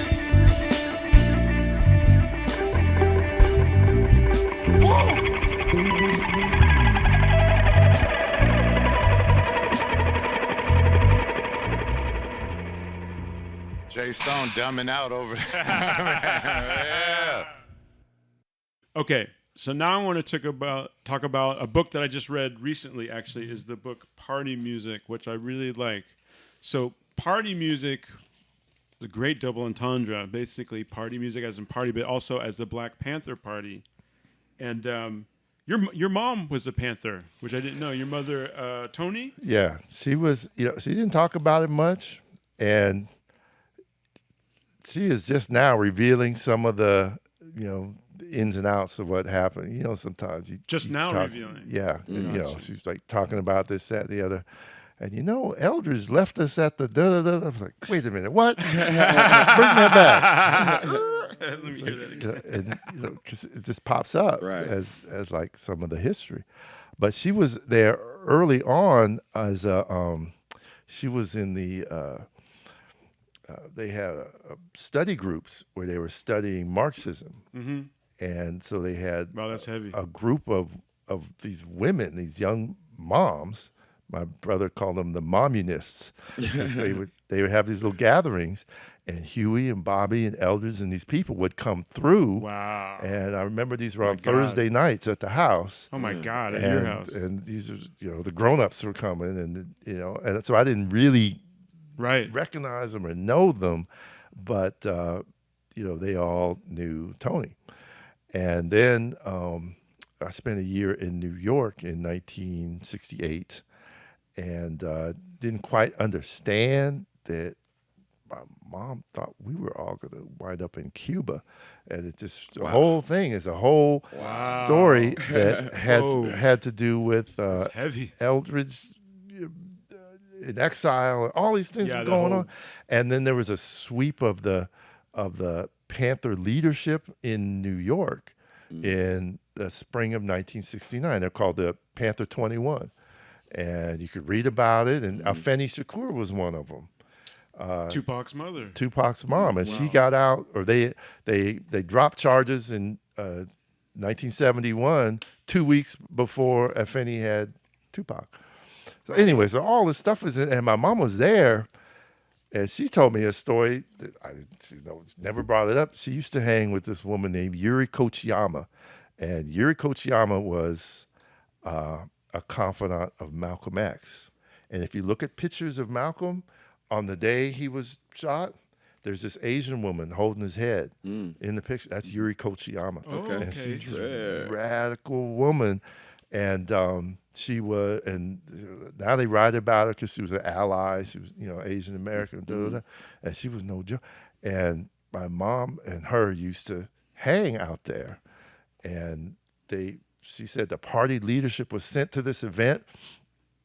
They were all supposed to be at this talk one night, and my mom and Yuri were like, "This guy, we don't like." It was Ron Karenga was at this talk, and if you unpack the book, Ron Karenga was not a friend of the Panthers, but they were supposed to be there. They looked at each other and said, "Let's get out of here," and they left. And that night, the police came and raided everybody that was at that talk, and that was the New York 21. Whoa. Could have been the New York 23. Right. I was like, man. And, That's amazing. And my mom just sort of, she just tossed it out the side. It wasn't even talking about what we were talking about. Right. Yeah, Yuri and I, we almost got, but we didn't like that guy, so we left. Mom, do you know how that's so significant? Because I was trying to find out what we were doing. I spent my second grade at PS 29 in Brooklyn. Ooh, I hated that school. Anyway, it was all right. I learned about New York as a kid. When they talk about, the kids came up with hip hop and I can understand when the floor is concrete, the playgrounds are concrete, everything is concrete, and then there's that beat. I could get that. I understood. Right, got you. When you get the atmosphere and the geography. So I learned about that stuff. But in terms of the revolutionary moment, I kind of just sort of was a kid as it passed me by. No doubt. And then my mom, she was a part of the Third World Women's Alliance, and that was this group of women of color activists in the Bay Area, and they had they were originally a New York chapter, and they had a Bay Area chapter. So we was tied with the American Indian movement, with these farm workers, great boycott protests, and the International Hotel, which was a big issue in San Francisco with Filipino veterans deserving a place to live. So we were tied into all these things. That's why I wound up in ethnic studies as a major in college, because I was like, this is sort of organically what my experience has been. And so she did all that, but all the former Panthers knew of Tony and Linda Burnham and Margot Dashiell and a few of these other activist Marxist women that were doing stuff early on, and then they kind of put the Third World Women's Alliance together in the 70s and did their work. So all these, so when I talk to Emory Douglas or David Hilliard or some of the leaders of the Panthers, yeah, I remember Tony. They don't really go on and on, but they remember Tony was one of those serious some of those sisters. You know, Wow. but, Shout out to Tony, man. You know, I was really impressed with the conceit of this book, the concept of it. I'm going to say for you guys watching this podcast, I'm going to say a lot of stuff and then we're going to unpack it. So basically what Rickey did is he wrote a book about the Lumpin, which is the Black Panthers group. The Black Panthers had a group, and they were a funky group. They would sing, basically they would play popular songs, whether it's Temptations or Sly and the Family Stone, and they would change the lyrics to make it more political. You found out about this group from Boots Riley from The Coup. We're going to break this all down. And then you found a recording of a great live performance of this group. He used this live performance. He used each song, he made like a chapter, and he talked about just all the influence of different artists that kind of make up, you know, like the song was a microcosm for all this other stuff. So I thought he made an amazing book where he discussed talking about political stuff and uprising and revolutionizing, but also trying to make some money as a musician, which we've been talking about a lot already.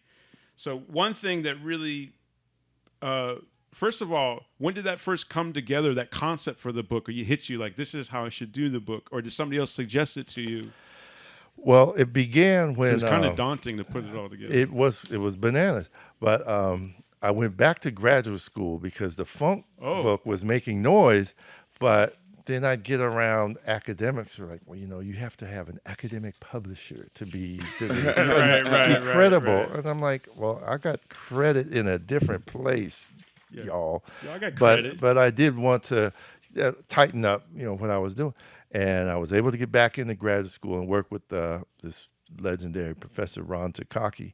And I know who that is. I've read a couple of his books. Yeah, he's a great guy. Genius. He's a brilliant dude. Wow, okay. And you know, and he knew me as an undergrad. I come back as a grad and say, hey, Rick, and the first day or early in the graduate class, he would say, you need to formulate a question.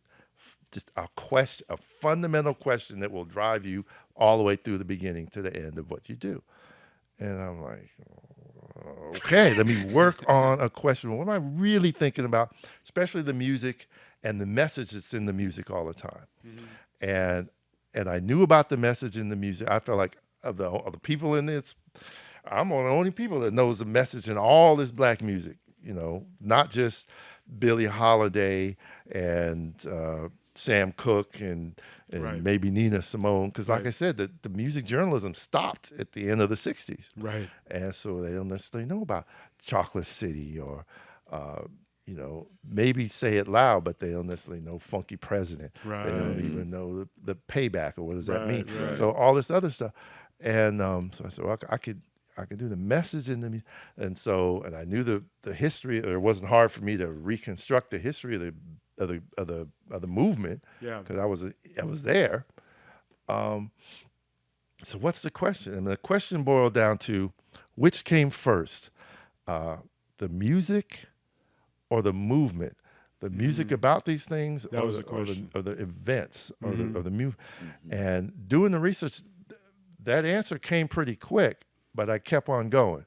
And I remember I was reading Nina Simone's autobiography. It's called I Put a Spell on You. It's highly recommended. I got to pick that up. Okay. And she talks about the Birmingham bombing, the 4 little girls. Mm-hmm. And she said, I was so mad I wanted to kill somebody. And I didn't know what to do with this energy. So I went upstairs, and this song wrote itself, called Mississippi Goddamn, which is one of the angriest songs of that era. Okay, and it's sort of an outlier. There's nothing like what she wrote right there, and so it was the thing that happened that triggered her to make this song, which focused everybody else's energy in how outrageous, you know, the South, the whole thing was. And as I go on, I learned that Sam Cooke went through some drama but they wouldn't let him in the theater. They wouldn't let him in the hotel. He's like, I'm Sam Cooke. So, well, you just so you not, and that's why they told me don't come around, and change is going to come, right? So these events are triggering the music, but then the music focuses all of this stuff that everybody else picks up on and lives and everything else. And so it kept going, you know, so that sort of lined up, and I'm like, well, I'm around the Black Panther Party. How did the events and the music, connect? And obviously, we know the Black Panther Party began in the fall of 1966, right, with Huey Newton and Bobby Seale coming up with a plan initially really to address police brutality on the streets of Oakland. Right. And they said, we're going to take this on and we're going to show our community how we can do it on our own terms. We're not asking for a police commission this. We're not asking for reform that. We are going to patrol the police ourselves. Okay. And so he said, we're going to look up the laws so we know exactly the terms of engagement, with law enforcement, blah, blah, blah. So we have a right to witness them, where we can bail out anybody that the police unjustly arrest, boom, boom, boom. We have all this stuff. And since every organization puts out a manifesto, we'll write a 10-point program, 10-point plan, how you do this. And so they just started to build this thing up. And then, they wanted to get some more recognition, and they got recognition. The state, the police union was like, these niggas are following us with guns. We need to outlaw the bearing of arms in California. And so they took up, the state legislature took up, passing that law, right? And that's when Huey, he didn't go, but Bobby Seale and the rest went to Sacramento and walked into the state capitol building and demanded that, you don't pass this law because you're going to disarm Black people, so we're at the mercy of police brutality, blah, blah, blah, blah. And they were spelling it all out, right? And that event, the media event of that went worldwide. So the cover of the London Times, and it's armed Negroes invade state capitol, stuff like that. And it made people just bug, and it made people want to start their own chapters and blah, blah, blah, and all this stuff happened. And then the state responds by ruthlessly taking out Panthers right and left. That's what we saw. If you saw the film, Judas and the Black Messiah. Great film, yeah. Right? And so that was, but that kind of thing where the state gets involved to take what's happening in every city, because Panthers were in all these major cities and small towns as well. And by the time all that mayhem happens, Huey and others look at this as like, we're losing touch, because the Panthers become, sort of seen as this militant, this militia, this underground, this thing. And Hugh was like, we want to tie ourselves to the community. Right. We don't want to just be this mysterious outlying group, this guerrilla faction, and that's not a terrible thing, but he didn't want that to be all with the Panthers. And so they started these directives to build the community. And so one of them was the Breakfast for Children program. So we get people, go to the stores and say, you have stuff that isn't spoiled that you could give us, right? Because I've gone to the store and buy some eggs that they're not spoiled, but I'm not buying those because they're a day later than the others. Yeah. So, they knew that. And so they were throwing this food away. And so they would give, and so all across the country, the Black Panthers and a lot of allies, you didn't have to be a Panther member to come in and fry up some eggs and make breakfast for these kids. And you're showing the community, one, that you can do it, two, that the state is abandoning your children by not giving this resource when they have the money to do it. And so it was all this stuff. And it was a way for people that aren't Panthers.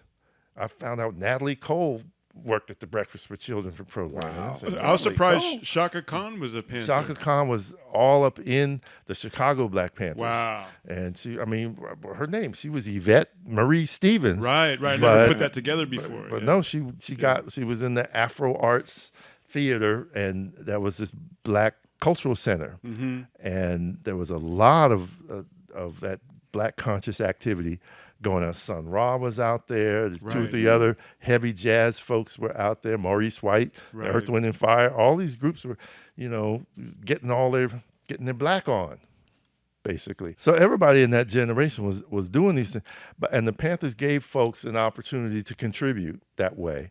And so they were doing these community service things, right? They were driving, they had elders, they were driving people to prison to visit their loved ones. Right. They had all these services.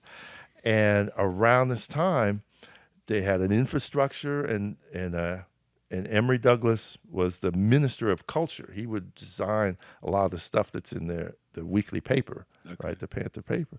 And he heard these brothers, and every week, the Panther paper had to get printed, sorted, and shipped across the country and around the world.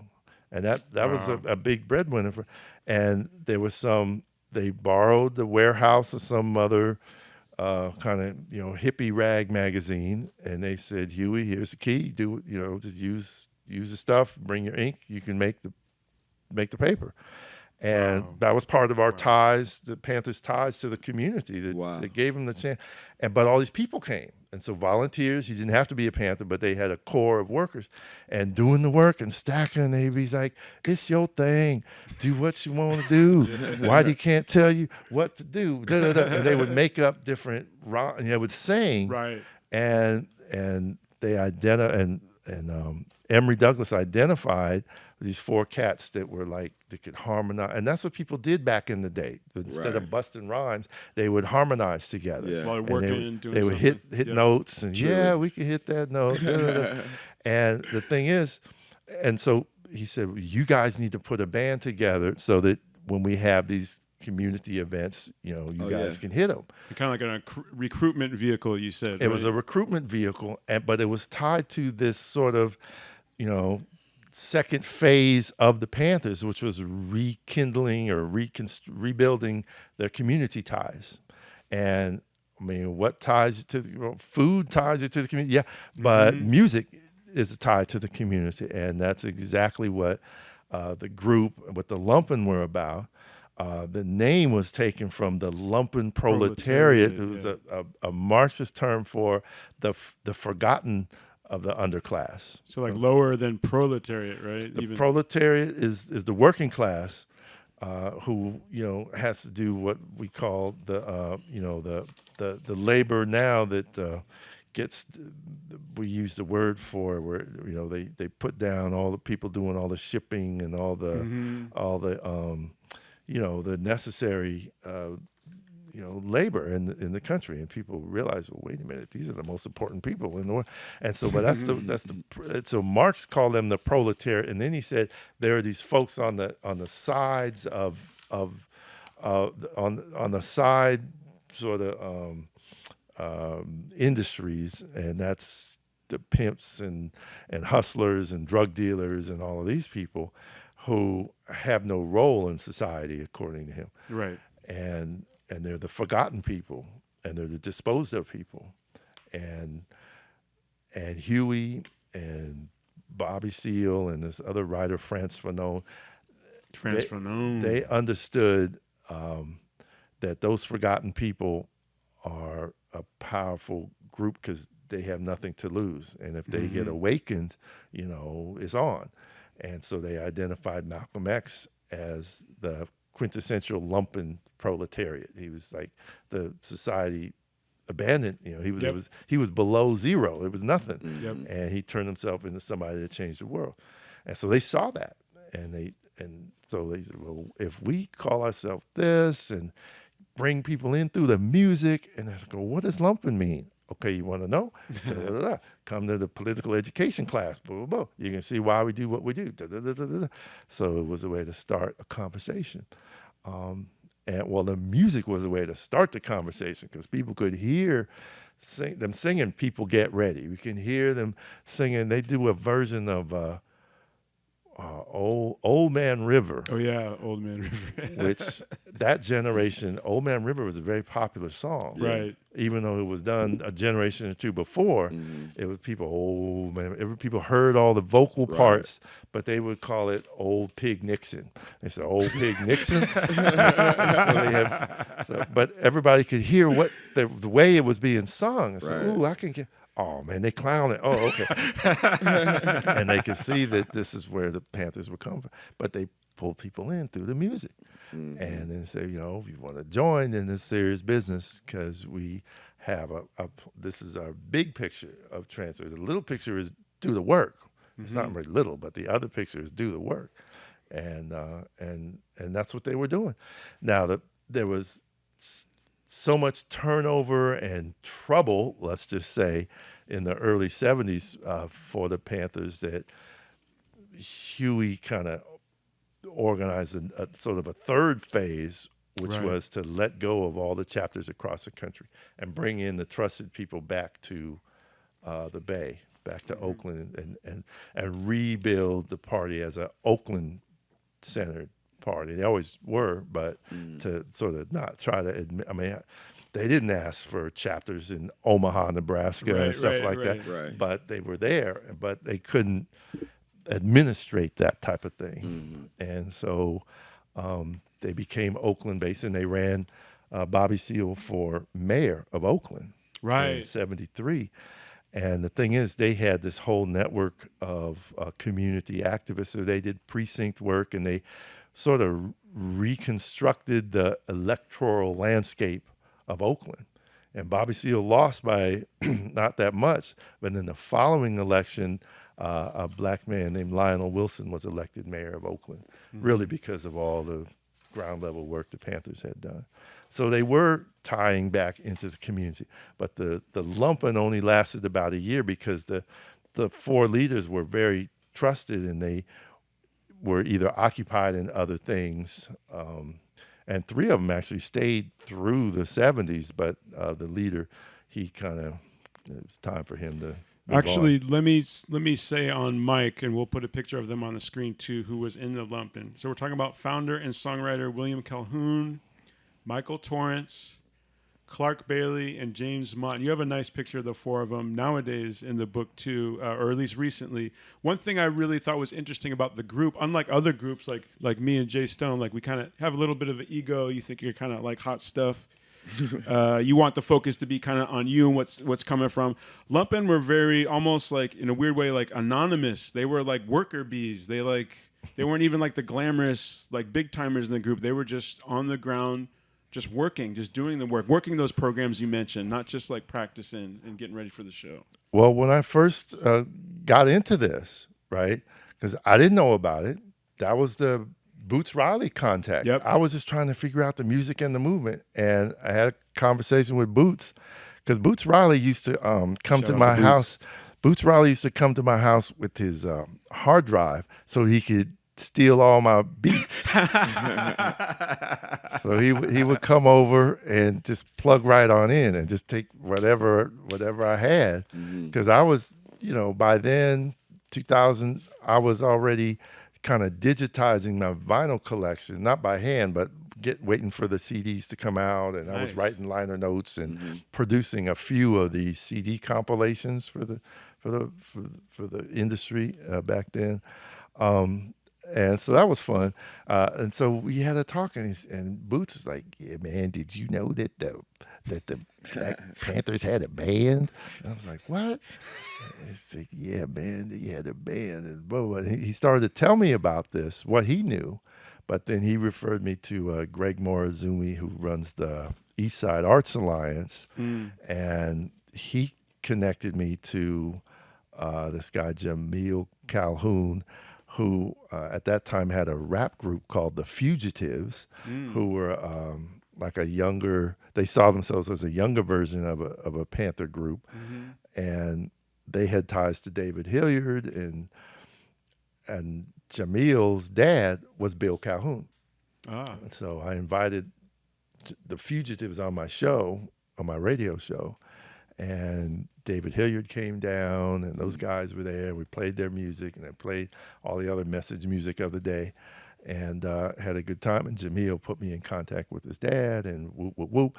And when I talked to him, Calhoun's a heavy brother. He's no joke. Yeah. He was working at a at-risk youth facility in Sacramento.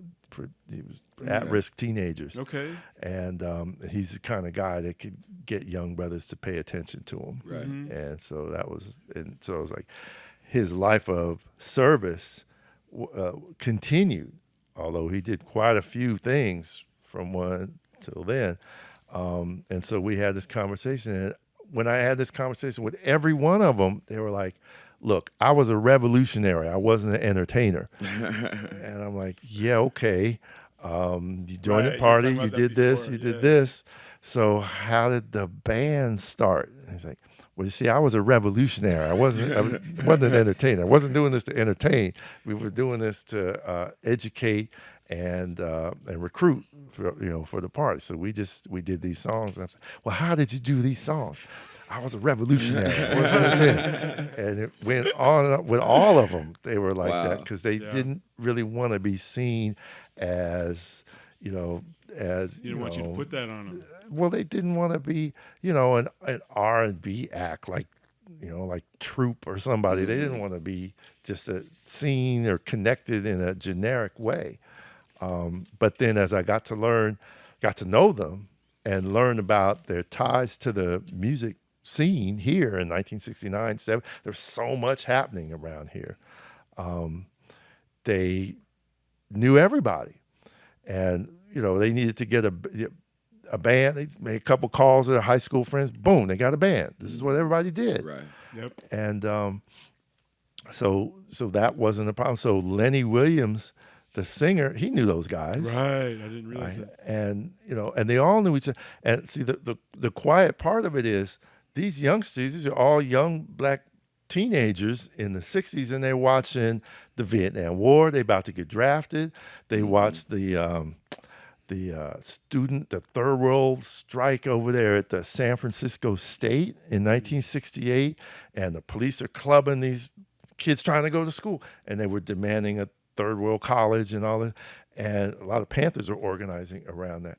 And the 68 Olympics, that was the track stars that did, the two brothers that did that. Yeah, the Black Power. They were track stars. That gold medal was the 200 meter dash. Okay, and that's Tommy Smith won the gold medal, and John Carlos won the bronze, and they did the Black Power fist, but they trained at San Jose State. Right. And so all this was happening in the Bay. And so these youngsters were and a lot of those guys were at San Jose State, and they were actually trying to start a Panther chapter in San Jose. And it didn't happen, so they got called to San Francisco, and they just kept doing the work. They were just respected young men doing this stuff. But what I thought was fascinating was all four of them, as high schoolers, they saw themselves as singers. They said, I'm gonna get in the music business. And they were in choir class, and they could sing, and they had the church, and they knew they were. That's what happened in the community. It was young folks, and some of them played rhythms, some of them did this, some of them were singers, right? And they had that kind of persona. I mean, it's subtle, but when an act puts together singers, they're all the same height. They all have a certain kind of presence about them, and and so quietly, I think folks realized they all had the characteristics of a singing group, right? But they didn't come into the Black Panther Party to sing. Right. They came into the Black Panther Party to commit their lives to social change, to commit their lives to a revolution, and then they started singing for the party, right? But they had the techniques, they had the skill set. That's what I'm getting at. Yeah. So they came in and they knew exactly how to do it and why it had to be done, why it had to be done right. And so when I told you that I found a tape of their performance, and I heard them singing "People Get Ready," I was like, wait a minute, they're singing that seriously. They're singing it. They're giving reverence to Curtis Mayfield right there, and to the impressions and the whole harmonic history of our music, because they were doing it right. You can't just you can't just grind out and sing off key and say you're giving a tribute to a singing tradition. Yeah. Yeah. Right. So they respected that singing tradition, even though they flipped the lyrics. They said, "People get ready, revolutions come. You don't need a ticket. You need a loaded gun." I was like, Jesus, man. But there was note for note, just the way Curtis and those guys were singing. The train has come. You don't need a ticket. I forget the rest, but to me, they showed a level of respect that sort of permeated everything they did. I mean, they respected the work they were in the party. They respected the community. They respected the traditions they were in, and they knew they wasn't going to get a penny for it. Yeah, But right. they had these skills, and I don't know how hard it is. I mean, we always hear the jokes about musicians. Hey, can you bring your band and perform for us? It'll be good exposure for your band, right? That's so tired. It's so right? tired. But they know that a musician will do it to do it. Yep. Because they got their own set of standards. Reason for living. Yeah, and it goes way back, and it's beyond money, but it is about money. So the Panthers, it just happened to not be about money because it was for the cause, for the revolution. They're kind of like almost the most punk rock group of all time too. When I was reading it, because like the Police were attending their shows. They did a performance at San Quentin with Curtis Mayfield, Muhammad Ali was there, and they got shut down like almost immediately. They pulled the plug. They did a song called "Revolution is the Only Solution," and they said, "No." They played that at San Quentin. They played it at San Quentin. They tried to play it. They played a couple verses, and then they shut it down because there were other acts there. But it was, because they were a fully formed. I mean, they looked and sounded like a regular rhythm and blues group. Right. And there's some pictures of them. They got the puffy shirts like the Temptations and all that. They look great. And, and I finally got them to talk about their act, how they would run on stage and do the steps the way R&B acts would do. Oh, wow. Because they knew how to do that kind of thing. But then they would, perform a skit about police brutality and taking it back to the pigs and that type of thing. So they were putting the Panthers' ideology into a rhythm and blues show. Yeah, man. So wow. Okay, there's a couple quotes from this amazing book. I highly recommend everybody needs to read it. And I want to go over because I was just so impressed by them, and they really made me think. One you alluded to earlier, and I just want to circle back to it really very early in that conversation. You said we're talking about Jimi Hendrix. Jimi Hendrix himself was a radical black, a living example for some of what a completely liberated black man could be. What do you mean by that? Or could you expand on that? Because I agree, by the way, but it's so hard to explain that to people, because he's so ahead of his time. I know, but just looking at him, the thing is, if you have to go big picture and say, well, was there any other black people that looked like him before him? Right. And he was a fully formed, liberated black man. Okay, and the thing was, his story, began in Seattle, and then he traveled the country as a broke rhythm and blues side musician, right? Which is paying dues, right? That's dues. And he wound up in New York, and he would do other gigs, and he had a little funky trio of his own when he got discovered in the Greenwich Village, right? And then so he wound up in London, and was able to do the mod thing and the hair grow out and do everything else. And then he was exposed to America. He was on the road, I think, the Summer of Love in 1967. He came to the Monterey Pop Festival. Right. And that was where the Who were supposed to be headliners. And the Who said, we've seen this guy. We're not coming after him. Right. And they had to convince him because these people hadn't seen him. And so the Who did their bit and smashed their guitars like they do. Right. And then Jimmy came on after the Who. and did his whole wild set, and then laid his guitar down and put some lighter fluid on it, set that thing ablaze, and blah, blah, blah. But he had already set it ablaze by playing. Right. But the thing is, he wasn't trying to pretend or imitate or fake anything. He was being him, and that in and of itself is a radical thing. Okay, and it's funny because sometimes it's cool looking at some of these Black Power activists, like Stokely Carmichael and H. Rap Brown, and there's some cool looking brothers. Yeah. And as cool as they were, it was the work that made them cool to me. And then when you see a cat like Jimmy, he's not trying to be like anybody else, but then his body of work, makes him, you can tell he's free. Because he's like, I'm going to take this song. There's about 4 bars you're going to get that you're going to understand. And the rest, I'm just going to take you where I want to go. And it's up to you to deal with it. So, he just had a different presence about it. And then as Black Power emerges, people realize that, Jimmy's talking to these Black Panthers in the room. What are we supposed to do? Are they going to hurt him? And say, well, he's having a good conversation. He's laughing. He's hanging with them. Right. And it turns out, the founders of the Chicago chapter of the Black Panther Party went to high school with Jimmy, and so he knew them.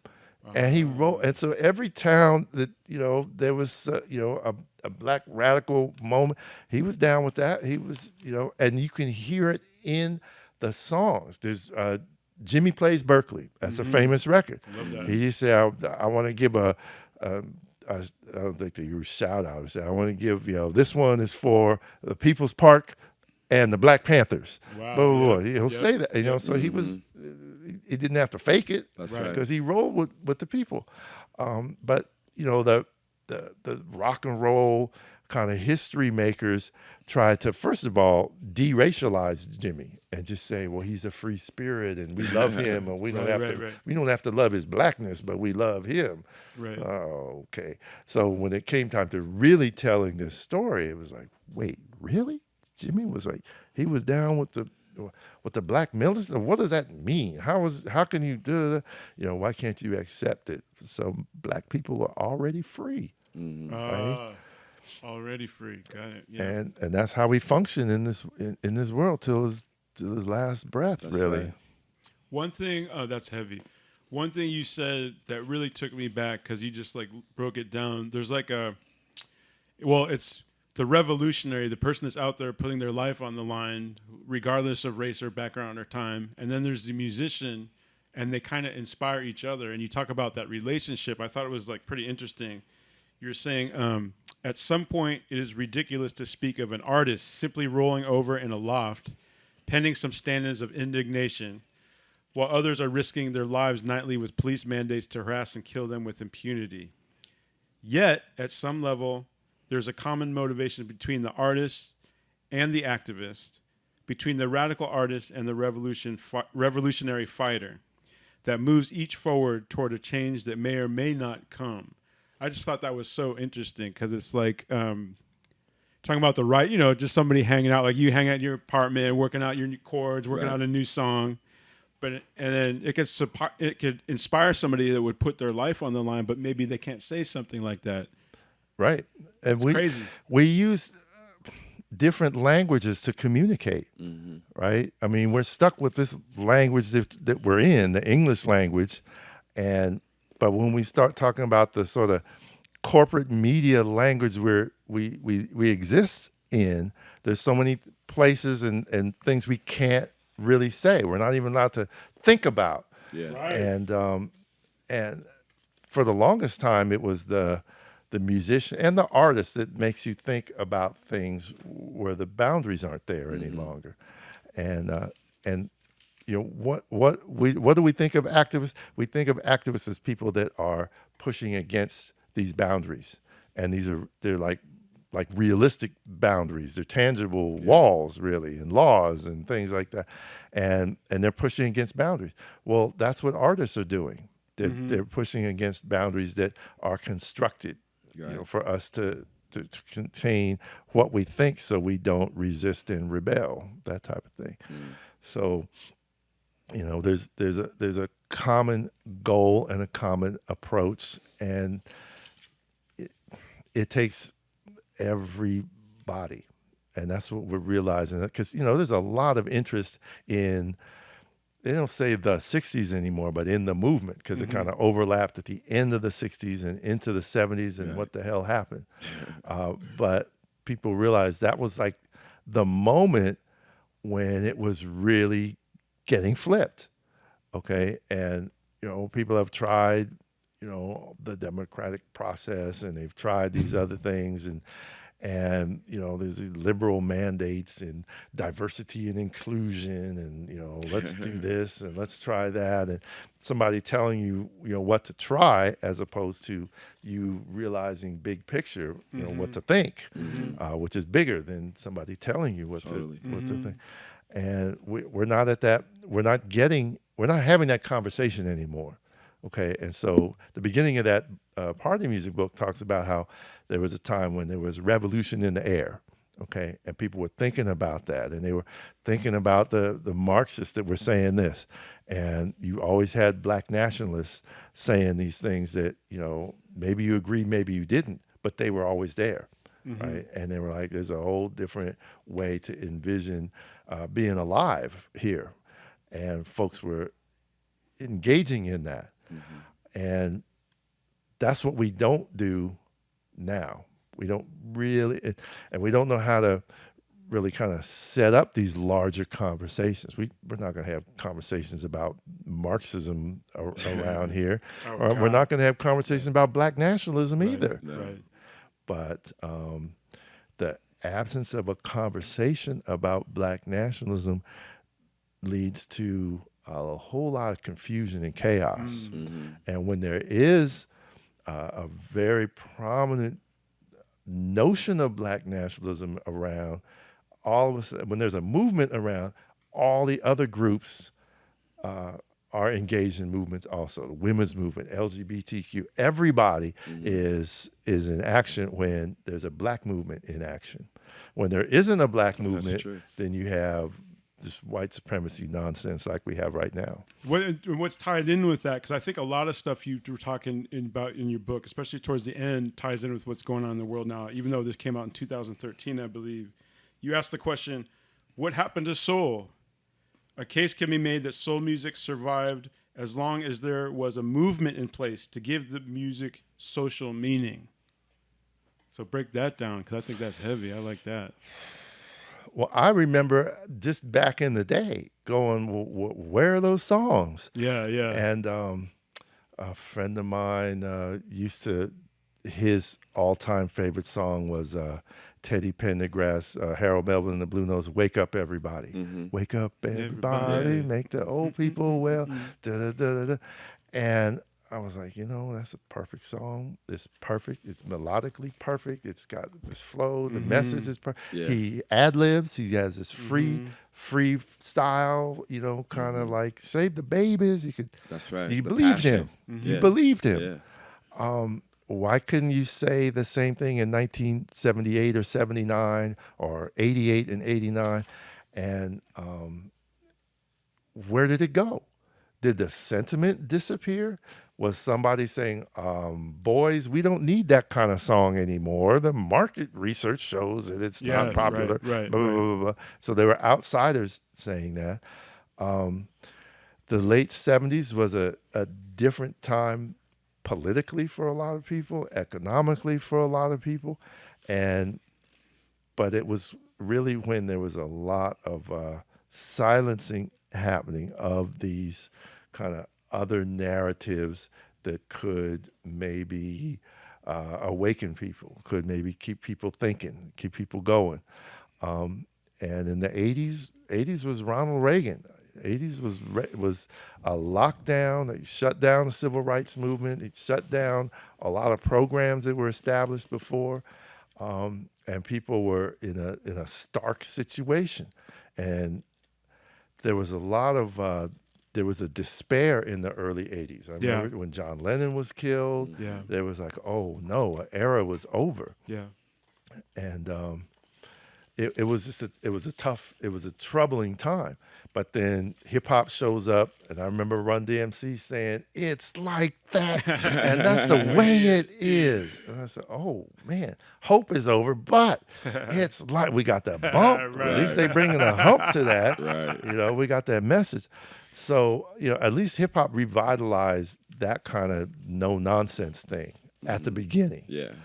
But then that got kind of locked down. Yeah, again. fully locked down. And so, so what can he do?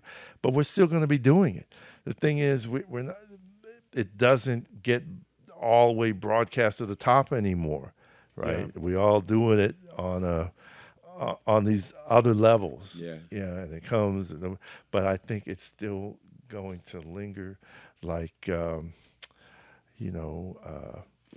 that last Funkanauts album. I think more people gonna be more paying I heard attention. that. It keeps coming, it keeps breathing down your neck. No It's like, doubt. whoa. So I mean, some things are gonna happen right away, and some things just gonna seep in, and that's where we're at.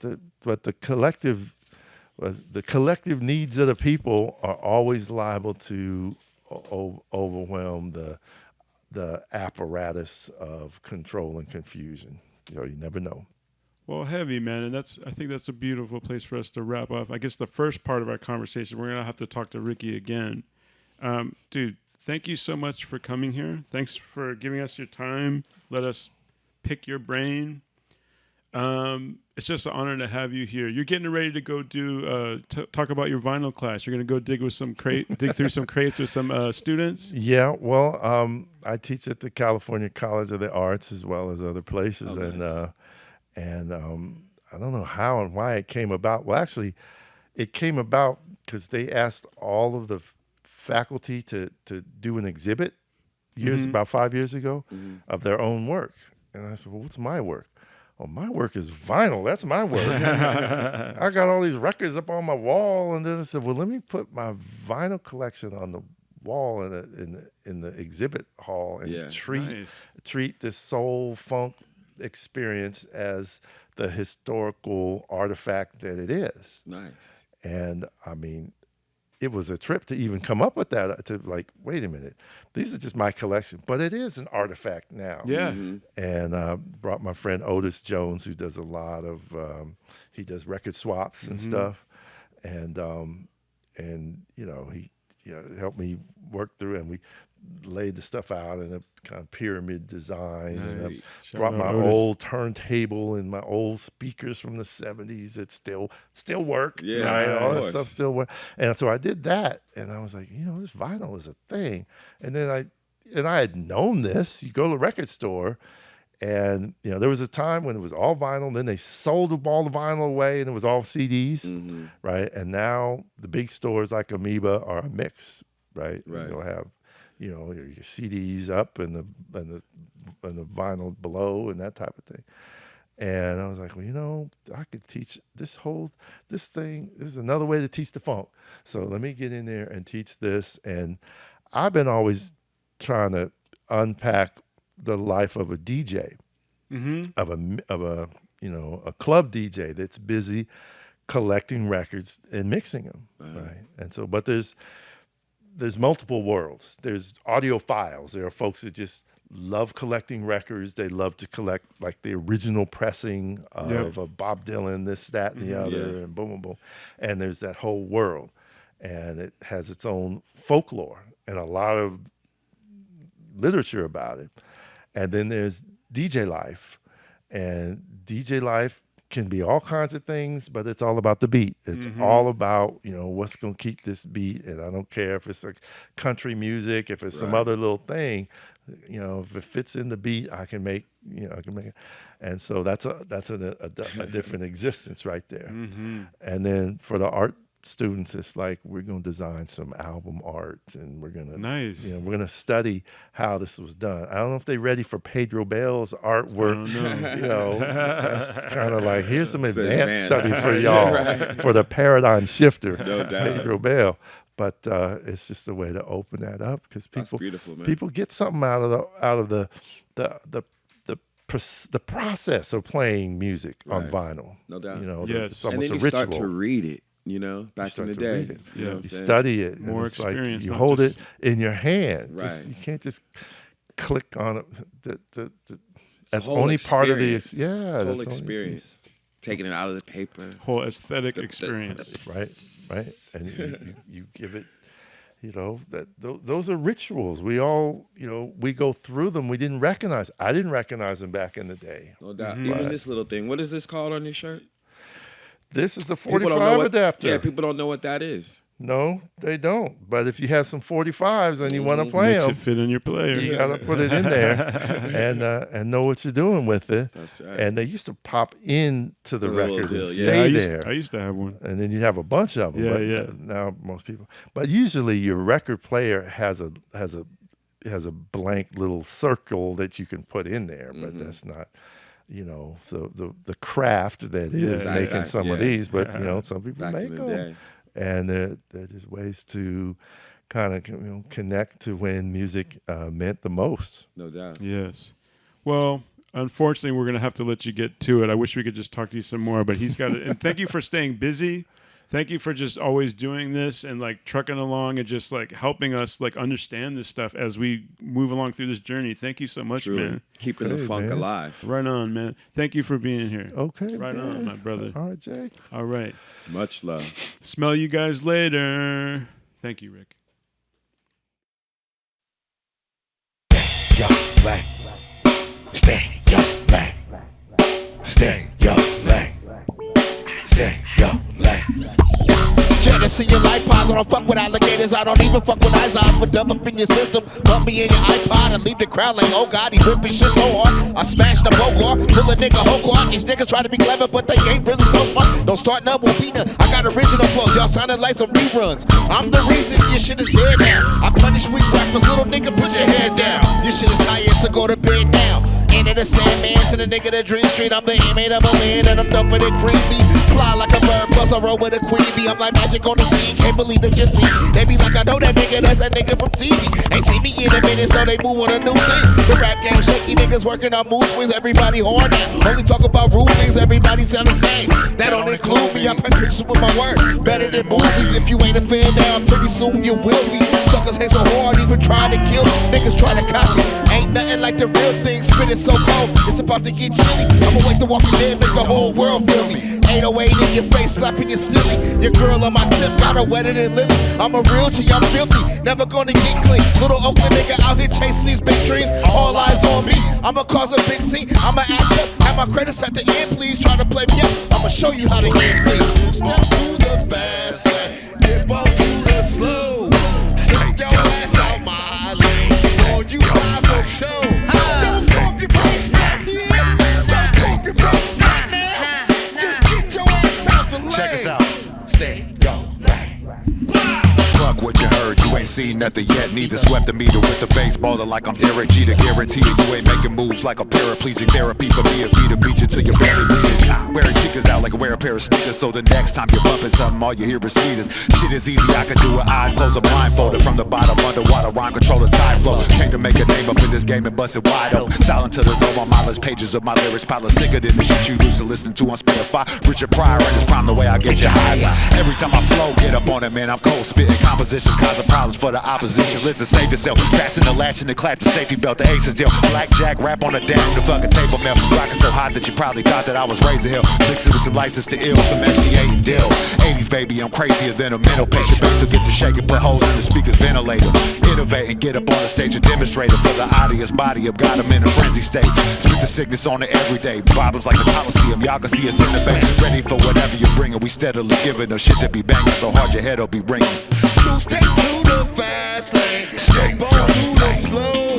Sit your ass out my lane, for you not for show. Don't stop your brakes, not here. Don't stop your brakes, not now. Just get your ass out the lane. Stay your lane. Stay your lane. Stay your lane. Stay your lane.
you mean? Doing my thing, saying, ooh, Papa do. What about you? Go wiggle.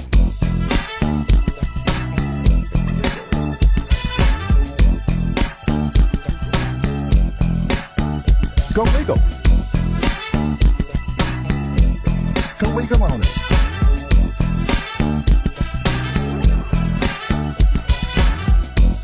I ain't trying to tell you how to be. If you've stuck in your syndrome or you can't find your functionality, just go wiggle. You got that thing planned, but it ain't gonna get you that body slam. Take it from a funky man. Go wiggle. Go wiggle on it.